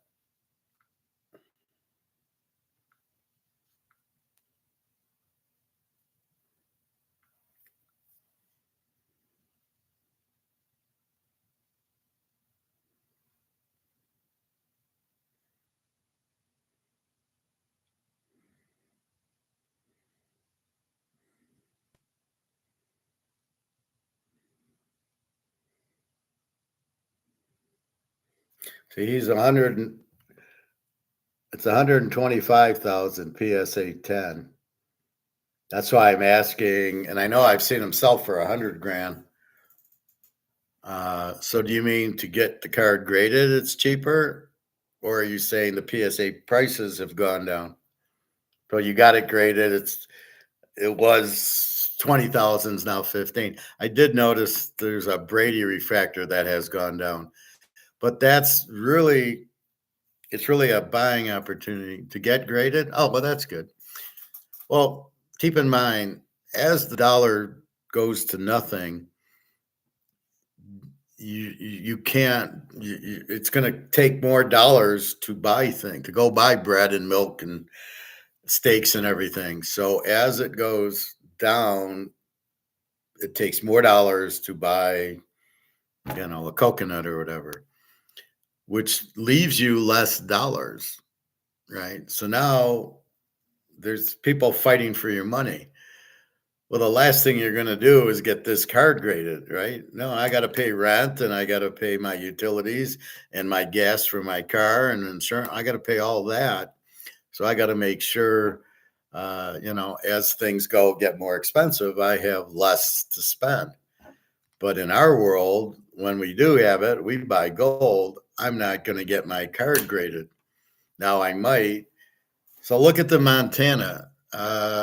What is the Montana? What do you see it in Beckett or whatever you're looking at? What is the non-graded price? And that's the conclusion I'm going to come to you. So in other words, this is $50 not graded. PSA 10's probably, I'm guessing at least 5,000, but probably more. Okay, there you go.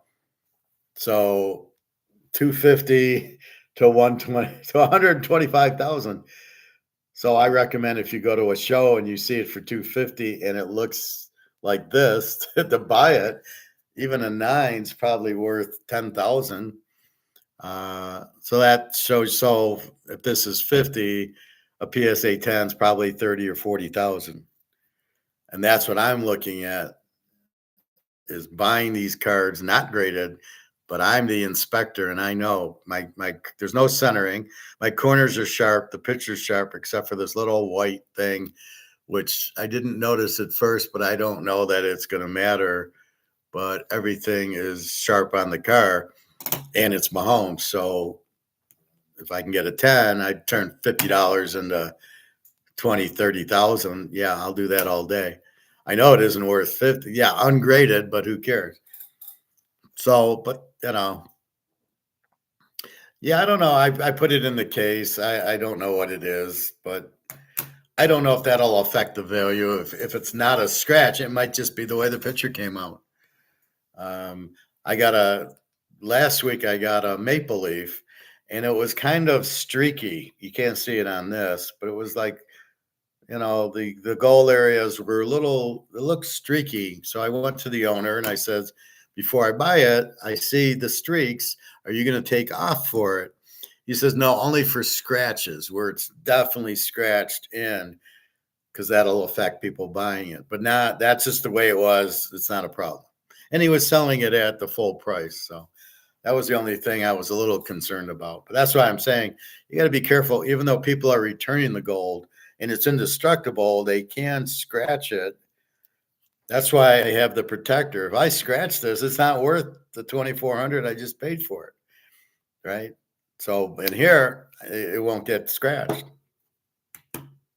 Anyway, so like I said, this shows you, what's the Jordan rookie going for ungraded?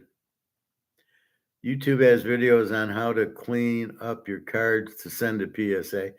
Well, yeah, I'll watch that if I do. Most of my problems, like this Jordan card, I don't have this one. I have the 87. It's off center, and there's not a lot you can do. So as long as we're having fun, what's the Beckett value of this ungraded? Then we'll really get my guess would be about $1,000. But you can see if you can get it. Now, I never saw one. I looked for his 86 when I was collecting way back in the 90s, looking for Jordan rookies. I got a bunch of them I got a bunch of cards in the 86, Isaiah and Bird and Magic and Kareem and Dr. J. So I'm not sure, but that's the point of being your own grader. If you can spot corners, centering, pitchers, no scratches, no ink marks, if you get all that, like I was showing you before, maybe I'll take it out tomorrow. I got a 68 mantle that's just fucking mint, and it could get a 10. I have this card. I got this card. Now it's weird. This auction, 14.3. And I'm trying to figure out why. Then I come to this auction, PSA 9 mantle, 72,000. What the hell is going on? So this guy's 72,000 for a PSA 9 mantle, which I have, and it might be a 10. If it's a 10, it's $1 million. But then here, this guy's 14.3 for the same card. Like, what's he doing? How do you not check the other auctions? So that's the Jordan card, $300, not graded. See, that's where the whole Ponzi scheme of sports cards comes in. You don't think they have a value, but if you can spot a centered, even the Montana was very hard to get centered. I had looked at 1,000 Montanas, and they were all 70, 30, 80, 20s. The one I got was like 55, 45, so I'm pretty happy with that. Now, I'm not sure if I had this card, if I'd bother getting it graded, because there's only 10 of them. Do I really need to get a PSA 10 grade on it? Maybe, I guess. Maybe you get them graded to confirm they're authentic, I guess.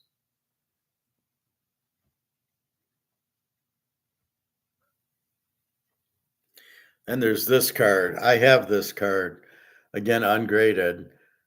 I've never seen a 10 before. And the 9 is like 15 grand, and the 10's 85 grand. And it just shows you the difference between the 9 and the 10. But this is very nicely centered. And I have this card in exact condition. I don't have this card, unfortunately. But that's what you're looking for. Well, there's 10 of the Brady cards. Now that goes into the whole synopsis of the money. Look how much a card that there's only 10 of is worth versus a regular card that would be worth $5. And that's my point about the dollar. When you print this to death, it doesn't have a value. If you made 10 of them, they would have. I was in the coin store, and the guy starts telling me about this quarter that's very rare, and it's going for like $100,000. And I said, of course, that's the whole point. If it's rare, it's worth a fortune. And if it's not rare, it's worth nothing. And so when you print 27 trillion of these, what do you think the value is going to be? It's not going to have a value. Not counting 130 trillion outside the US, because we got to play middleman. We've had to print all these dollars. Our dollars have no value at all. And yet, does anybody realize it? No. Oh, it's the dollar. It'll be okay. And we're the central dollar of the world, or whatever the hell it's called. And yeah, okay, we'll see how long that's going to last. Oh, wait, here's competition from BRICS, which is exactly what we want, to force the dollar out, to force the gold and silver up.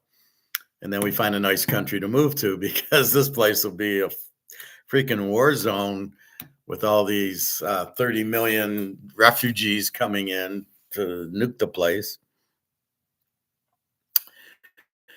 Well, I got a lot of, my thinking is I'm at the card shows in the mid 90s. I got married in 91. And for the hell of it, my wife, for my birthday, bought a box of like Topps hockey cards. Probably cost $10. Problem is that we wanted to finish the set, and we didn't know where to go. And then we found these card shows. And then we saw these other cards, which made us buy more. So we're buying these stupid hoops and skybox cards, and for $10 a box. And we don't want to spend a lot. We don't know anything about it. And then I start thinking, you know what? I start putting two and two together the way I do things. And it says, you know what?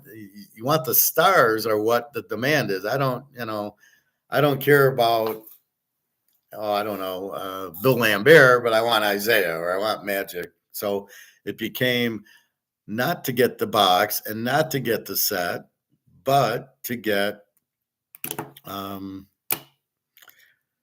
the key players. And then I said, you know what? I should probably, let's get Joe Montana. Let's get Jerry Rice. I got their rookie cards ungraded. Then it was get Marino and get Elway. Okay. Check.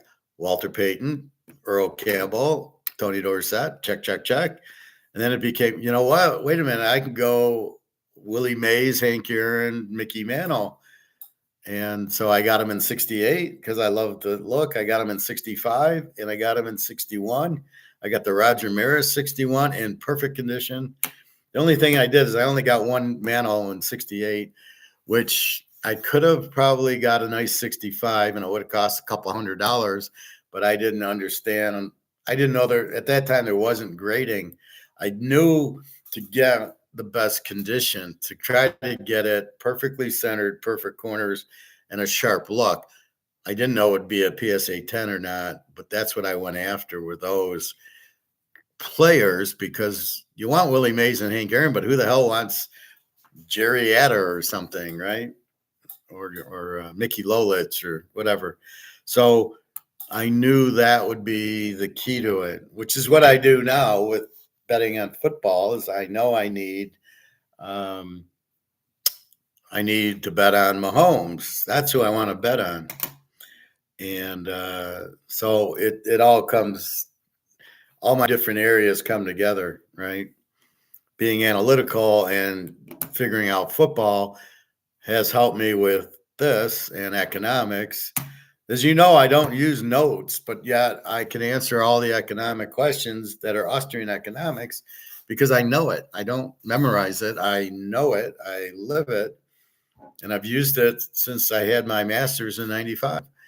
So if I'm dealing with Mark McGuire or Egon one day, I'll blow them out because I won't need notes. And I know what I'm talking. They're not economists. Although Egon seems like he knows a lot about economics.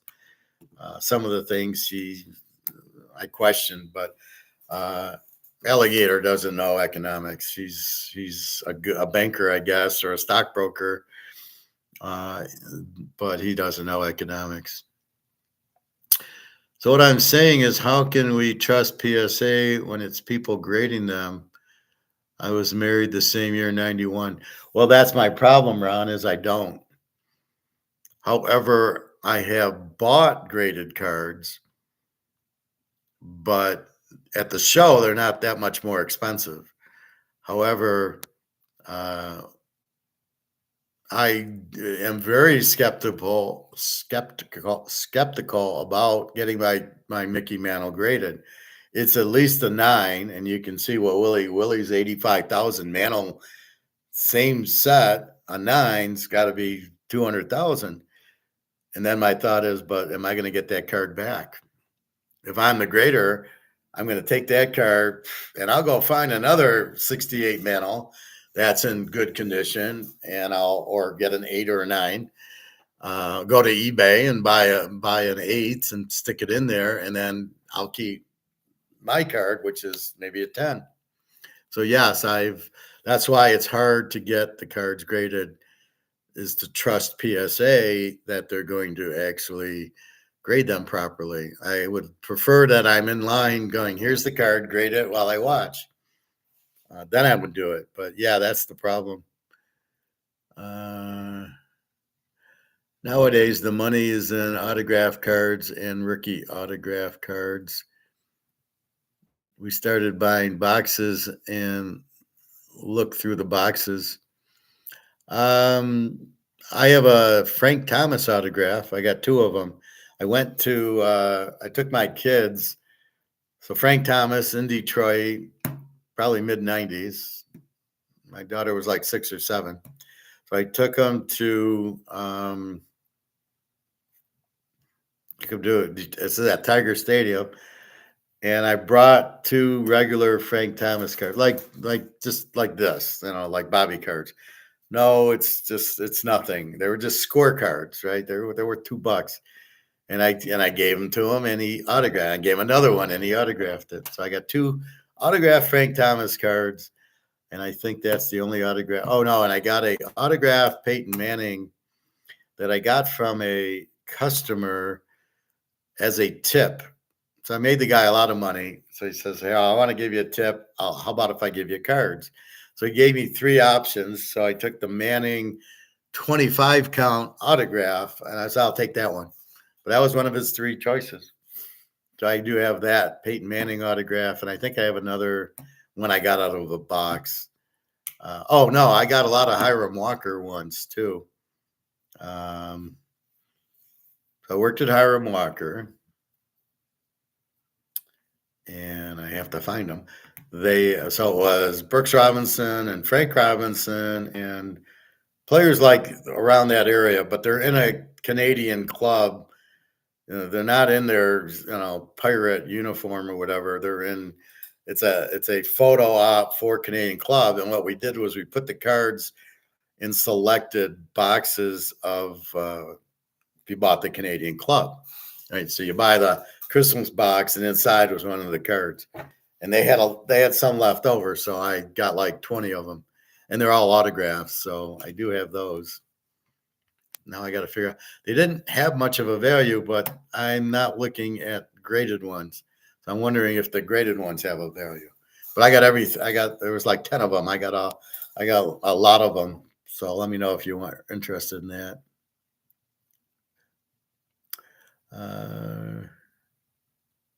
I forgot you're in Michigan. You have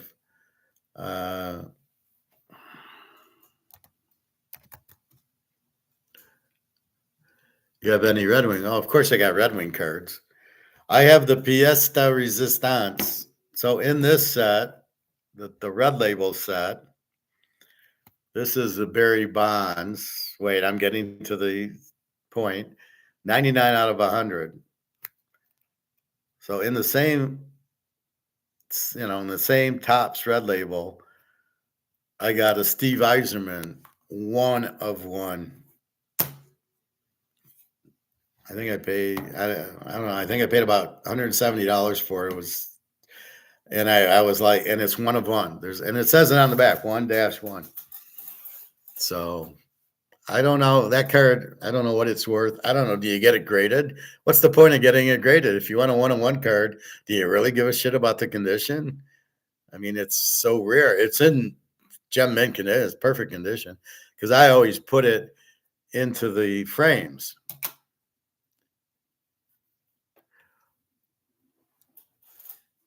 What do you mean what? Yeah, Steve Yzerman in this set in hockey, but on the back it's 1-1, not 99 out of 100. So yes, that's a 1 count card. And I don't know the value of that because you're never going to see it on sale. Very, very, rare. And it's Yzerman, who he doesn't have great value. I got his rookie cards. They're okay. I mean, there's Lemieux and Gretzky and Roy, and then there's Yzerman's a little bit lower, but he still has a decent value. But yeah, I got his rookie cards and his mid-80 cards and stuff like that. The grade is to keep it safe. The card stays in a capsule. Well, yeah, but if I have it in this, it's safe. I think the grade is so it's authentic, because I can sell you this, but it might be counterfeit. Now, obviously it isn't, but or like this card, maybe this is printed, right? Maybe Bobby copied this over and it's counterfeit. I don't think too many of the cards were counterfeit that I got. We looked at them because you would see the coloring would be weird and the picture would be weird. So I don't think there's that. I do have a blurry Lawrence Taylor rookie. Beautifully centered, but it's kind of blurry, and I'm like, I'm hoping that's not counterfeit. Well, the thing about the graded, yeah, like I said, the graded, I know I don't have to worry, is it real or not? It's graded. Now, I got some Derek Jeter rookies that were graded PSA, that were graded SGC 9 or BCS 9, and the value is nothing. So I actually cracked the cases and took the cards out, and I'll submit them to PSA because a PSA 9 Jeter versus the SGC 9 Jeter's like $2,000 difference for the 9. And I looked at the card and I go, why is this a 9? I think it's a 10. So I don't see any problems with it. And there's no borders. It's a top stadium club or something. So there's no borders. It's just a picture. And I don't see the corners are sharp. I don't see scratches. So I don't know why it's not a 10. What about Coach Bowman autograph? Coach Bowman autograph? Scotty Bowman? Yeah, he was a great coach. Well, again, if there's demand for Scotty Bowman, he's not a player. See, I know there's demand for him, right? Mano and Mays. You know, there's always demand for them. And the question, that's why I went after the stars. Nobody's going to want Jerry Lumpy, right? 68 Tigers. Nobody's going to want even Bill Freehan. Okay. But Al Kaline, yeah. Clemente, yeah. I mean, everybody would want that card because there's demand for it. Yeah, Scotty Bowman. Yeah, I know. Well, but he's a coach. So do you want him? Yeah, he's a great coach. I agree. They won a lot of titles. It's nice you got it autographed. I don't know. I mean, there's a Bill Belichick card in 91 Pro Set. They had the coaches in it. He's not in the 90, but he's in the 91, and he's on Cleveland. And I saw PSA 10 was going for $1,000 because he's the GOAT. Just funny. Boo, laugh out loud.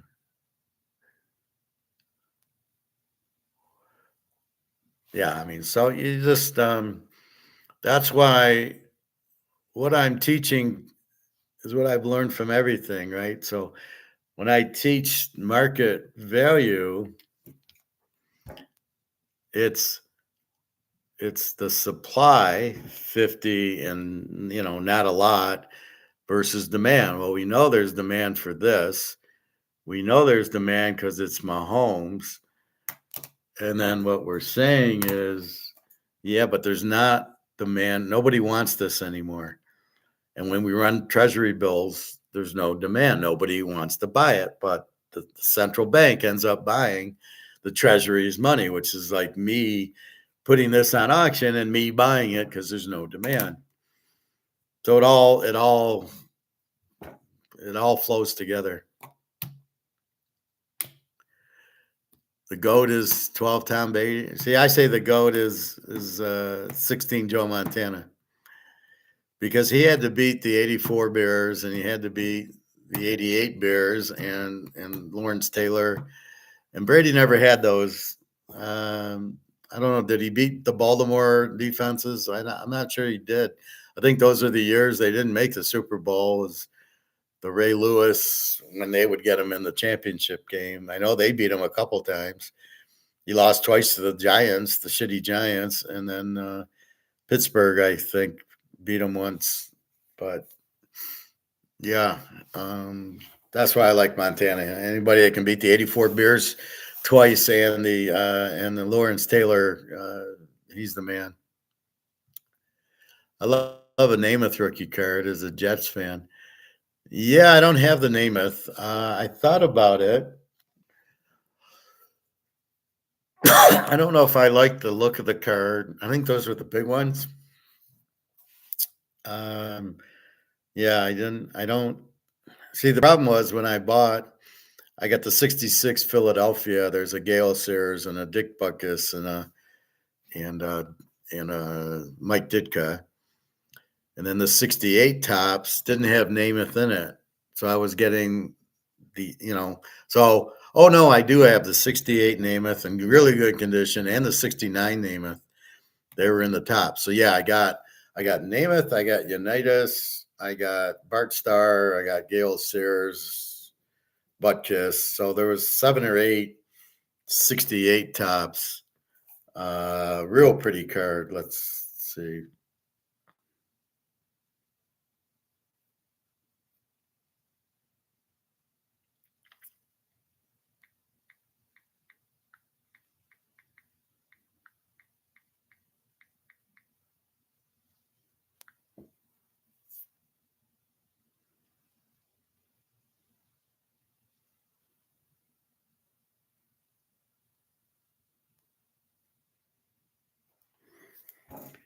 So I have that one. Real nice card. And then I have the 69. So I like the little logo on the side. But yeah, so what I did as I was learning, I got the stars. So I didn't waste time with any of the Lion players. So it was Namath and Starr and Unitas and Sayers. Let's see, let's go to PSA. Let's do PSA.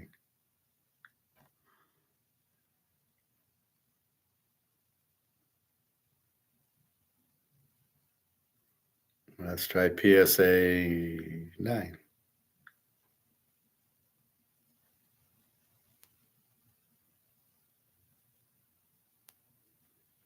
I love when I put in PSA 9 and I get PSA 6s.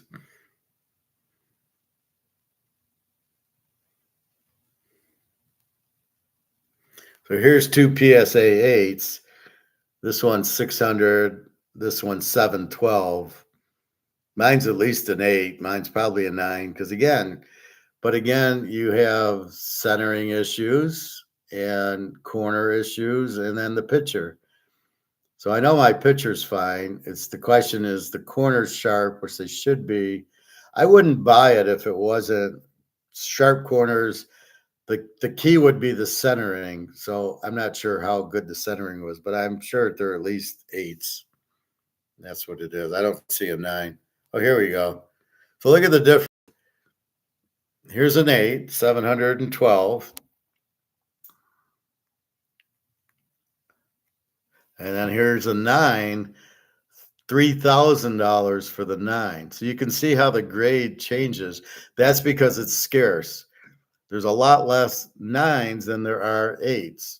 So the 8s get 700 and then the 9s get 3,000. So here's an 8 for 1,000 and a 9 for 3,100.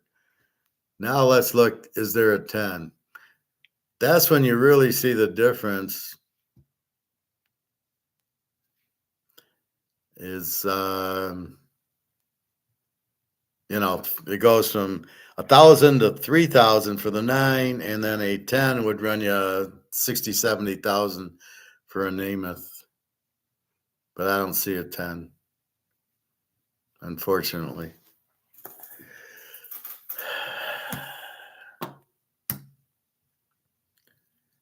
I remember when my father sat me and my brother down to watch Brian sing. I didn't talk to my dad for a week. Yeah, Gale Sears. Yeah. He was special. He was like Bobby Orr. He played like 6, 7 years. Or now, if Orr played now, would his knee, got the surgery and he'd have been better? Probably. I can't imagine 1966 that they had good, for his knee. I don't know how he played 10 years. But yeah, that's a shame. Even Gale Sears hurting his knee. But yeah, it was, that's why I laugh when they talk about the running backs today, and I'm like, fuck, Gale Sears is, Jim Brown. The guy in Oklahoma State reminds me of Jim Brown because he's very powerful, but he's extremely fast, the guy in Oklahoma State. So when he gets going, they don't he'll break the line and he's gone, and nobody can, the safeties and corner, they don't have a chance, but he's big enough to break the tackles. Ali Gordon, so keep an eye on him. But apparently he's not drafted, so if he's not in the draft this year. So he should be at Oak State. No, I think he actually transferred. I think. I don't know. I got to check. I think he transferred out to, I don't know, some ACC school or something. I don't know. But that's what I do. So you can see I probably got the Namath card for $50. Maybe, because you can see what Beckett grades it. You can see what the grade is for the ungraded card is a joke versus the 9 or 10 or 8, 9, or 10. So if you just look at it and it's the corners are good and the centering's pretty good, the picture's clear and there's no ink marks, and you kind of look for scratches. If it's clear, you can get the card for $50. You know, it's at least if it's a 9, it's $3,000. I have all of those cards, but that's what I did. I bought the Steeler cards of the 70s. Those were a bitch to get centered. Topps, man, had no clue. I got a Lynn Swan card. I got a Walter Payton 1983 Topps. I got this is way off center on one and way off center on the other. The 82 Topps is perfect. Absolutely perfect. It's $1,000 10. I got a 10. And then so I got the Peyton in 81 and I got a couple in 82. I got a couple in 80. I think it's 84 where it's just see, but that's what I figured out. Okay, I'll get the Peyton every year and I get the Montana. I got Montana just about every year. Because back then the 82 is worth a lot, the 83 is worth a lot, the 84 is worth a lot. But Rice came out in 86, but then about 88, except for the 89 score, it just didn't keep the value. I must have some Lambert, I'm sure.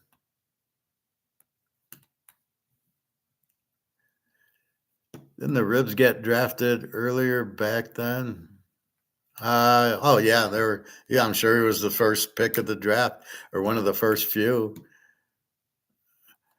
Well, that's the problem. You need the running back to win, and why they're drafting them so late makes no sense. Because at the end of the day, if you keep drafting receivers, they're going to just play a cover 2 on you, which will take the receivers away. And the only way to beat it now is with running the ball. That'll move the cover 2. That'll move the safeties up, or you'll do cover 1 because then you got to put another guy in the box. But if you don't run, then nobody cares. They don't play you. And then you got to throw into a cover 2. And that's what it's all about. That's why they go to these running quarterbacks going, well, we won't have a running back. We'll let Lamar and Hurts and these guys run. And then you're like, well, I don't need a cover 2. I'll play cover 1 and take out the running. And that's like why he can never win a playoff game, because he doesn't have good enough receivers and he doesn't have the intelligence to read the defense. And if he's facing a cover 2, nobody's going to be open anyway. And then he's going to want to run. Well, and I hate the spy, just blitz him. Don't spy him, because the spy's standing there and he runs by the spy. The spy's a stupid idea. I prefer to blitz him and then let's, see what he does. CJ Stroud's not even a quarterback. He takes the ball and then he goes to the right and then he waits for the guy to get open. All you do is just send your cornerback or linebacker to the right, because he's going to scroll to the right and meet him there. And then, he's going to throw the ball away all the time like Baltimore did to him. That's why I don't like him. He doesn't sit in the pocket and read. He runs to the right. That's what Caleb's going to do. He's going to run all the way around, and you can't have an offense if it's not set. You got to have that. But I'll look for a Lambert. I got one. I got everybody. I got Swan and Stallworth, Franco, some linemen, and Bradshaw. I got a nice second-year Bradshaw. And, all the big guys, Greenwood. I'm sure I got them all. So I'll bring out my Steelers next. They're in the safe, I think. So in the safes, my gold my money, my top cards, the Iserman, the Brady, and stuff like that. And my silver, I guess it's too much silver, so I got them separately. That's the other problem with silver. You buy, 100 ounces, and where are you going to put it? With gold, 10 ounces doesn't take up a lot of room. Like here, this is, if these were gold, this would be 5 ounces, and that's it. So it's an ounce of gold with my chips. But that was the best thing I did. Was the Vegas, the Caesars Casino is the Bitcoin casino. This is worth $5, but only in Caesar's Palace, where you can eat with it, shop with it, play poker with it, tip the girls, but you can't take it to the Bellagio and use it. That's Bitcoin. It's only good in the Bitcoin casino, because once you take it out of Bitcoin, you can't use it. You can't go to Kroger's with Bitcoin. Just like you guys are saying, well, how do you go with gold to the grocery store? Well, you can't. Either way, or let's say it's a Rolex or a Picasso. How do you take it to the? Well, it's not. It's an asset. You would have to cash it in to use at the grocery store. I'm hoping the Jets take Brock Bowers at 10. Yeah, I think they will. I'm just hoping. I don't know what they're going to do with the quarterback, unless they can get Bo Nix in the second or third round, because he doesn't love, or Hartman. That would be great if they could get Hartman. Hartman's not talked about. Hartman's a great quarterback, but he's not talked about because they didn't do much at Notre Dame, because the offensive coordinator had his head up his ass, and so he didn't throw his 40 touchdowns that he did at Wake Forest. But Hartman's very good. I would be very comfortable with Hartman. So maybe the Jets can get Hartman in the second or third round, because nobody's talking about him. So let them take Drake May and J.J. McCarthy, and I'll take Hartman. Thank you very much. Hopefully Rodgers stays healthy. I mean, he always tweaked his knee or his ankle, but he always played. This is the first time he actually didn't play. So yeah, I'd like to see Rodgers a couple years on the Jets, and unfortunately with the injury, but he should be okay. Can you tip the girls to go upstairs in Caesars? I don't think the waitresses can do that. However, if you see the hookers there, you can probably give them chips. I'm sure. Let's say you got a hooker for $300. I would think you at Caesars, and you're staying at Caesars. I think you could give her. I think you could give her 3 black chips and say here, and then she, on her way out, go to the cashier and get them. I don't see why not. Because you're in Caesars with Caesars money, I don't see why she wouldn't. But she might be worried about counterfeit and want 300, although that's counterfeit, but she doesn't realize.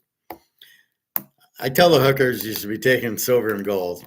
When I go to Amsterdam, I'm like, you want to take silver, you don't want, just charge 2 ounces of silver, not 50 euros. Because they don't realize they're getting paid nothing for the service. That's pretty funny. Yeah, it does make sense. That's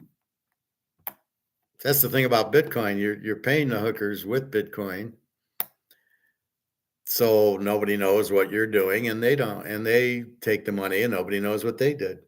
So yeah, I can see why. That's really what Bitcoin was for, was the drug guys and the prostitutes. That's what Bitcoin is. It's a secret place. It's not. That's why it's a ledger with XYZ and ABC, $500. I love how they call it a blockchain, like it's a big deal. It's a general ledger. It's a ledger like I do it in accounting every day, where you're just marking, yeah, I spent 500 on groceries or something. I mean, Oh, blockchain. That's it. Yeah, the ledger. That's the key to Bitcoin. I'm like, oh my God. It took me 15 videos to actually find out what blockchain was.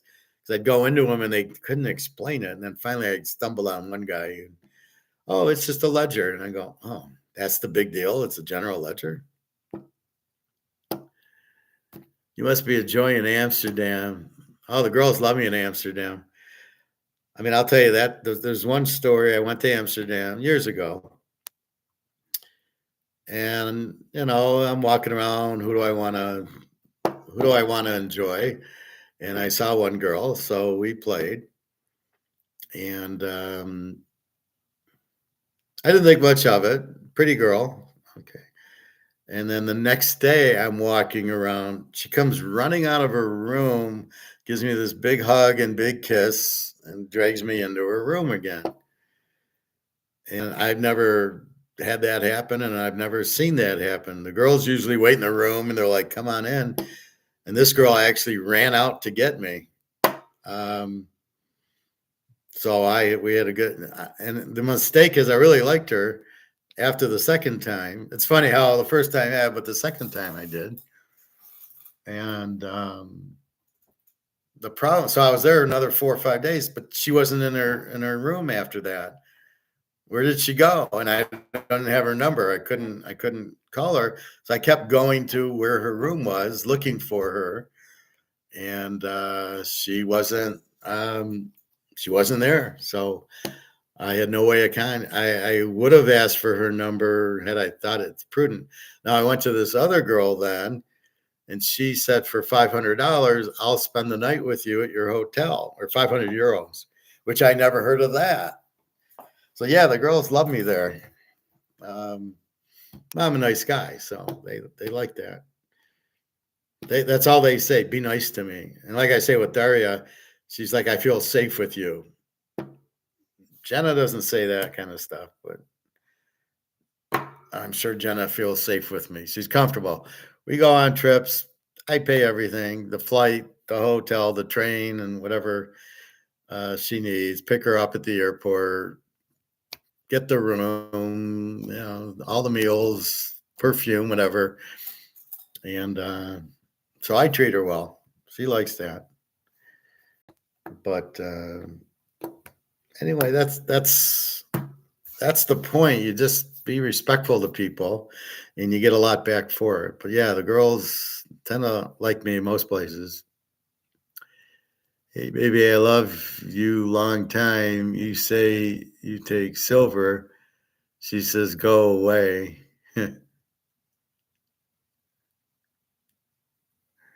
No, she probably would take silver. When I'm done with her, she'll take silver. She'll realize that's the thing. All right, 4 hours, it's enough. I'm going to go to the pool.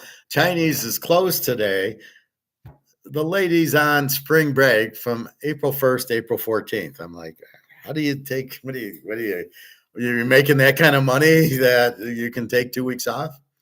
So anyway, so no Chinese. I don't know what I'm going to do. I have a steak I can eat. I was going to eat it for lunch, but I think now I'm going to eat it for dinner. And steak and salad.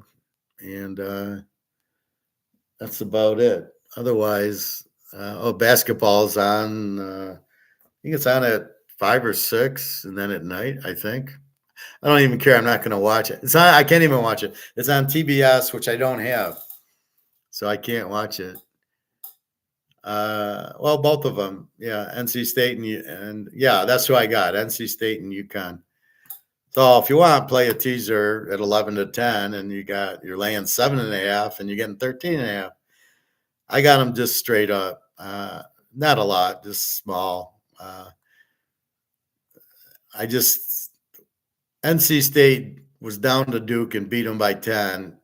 Even if they get down to Purdue, they're going to, I think they're going to win. And then I think UConn, looks like there was something here on the Detroit radio that they could beat the Pistons because the Pistons are so bad.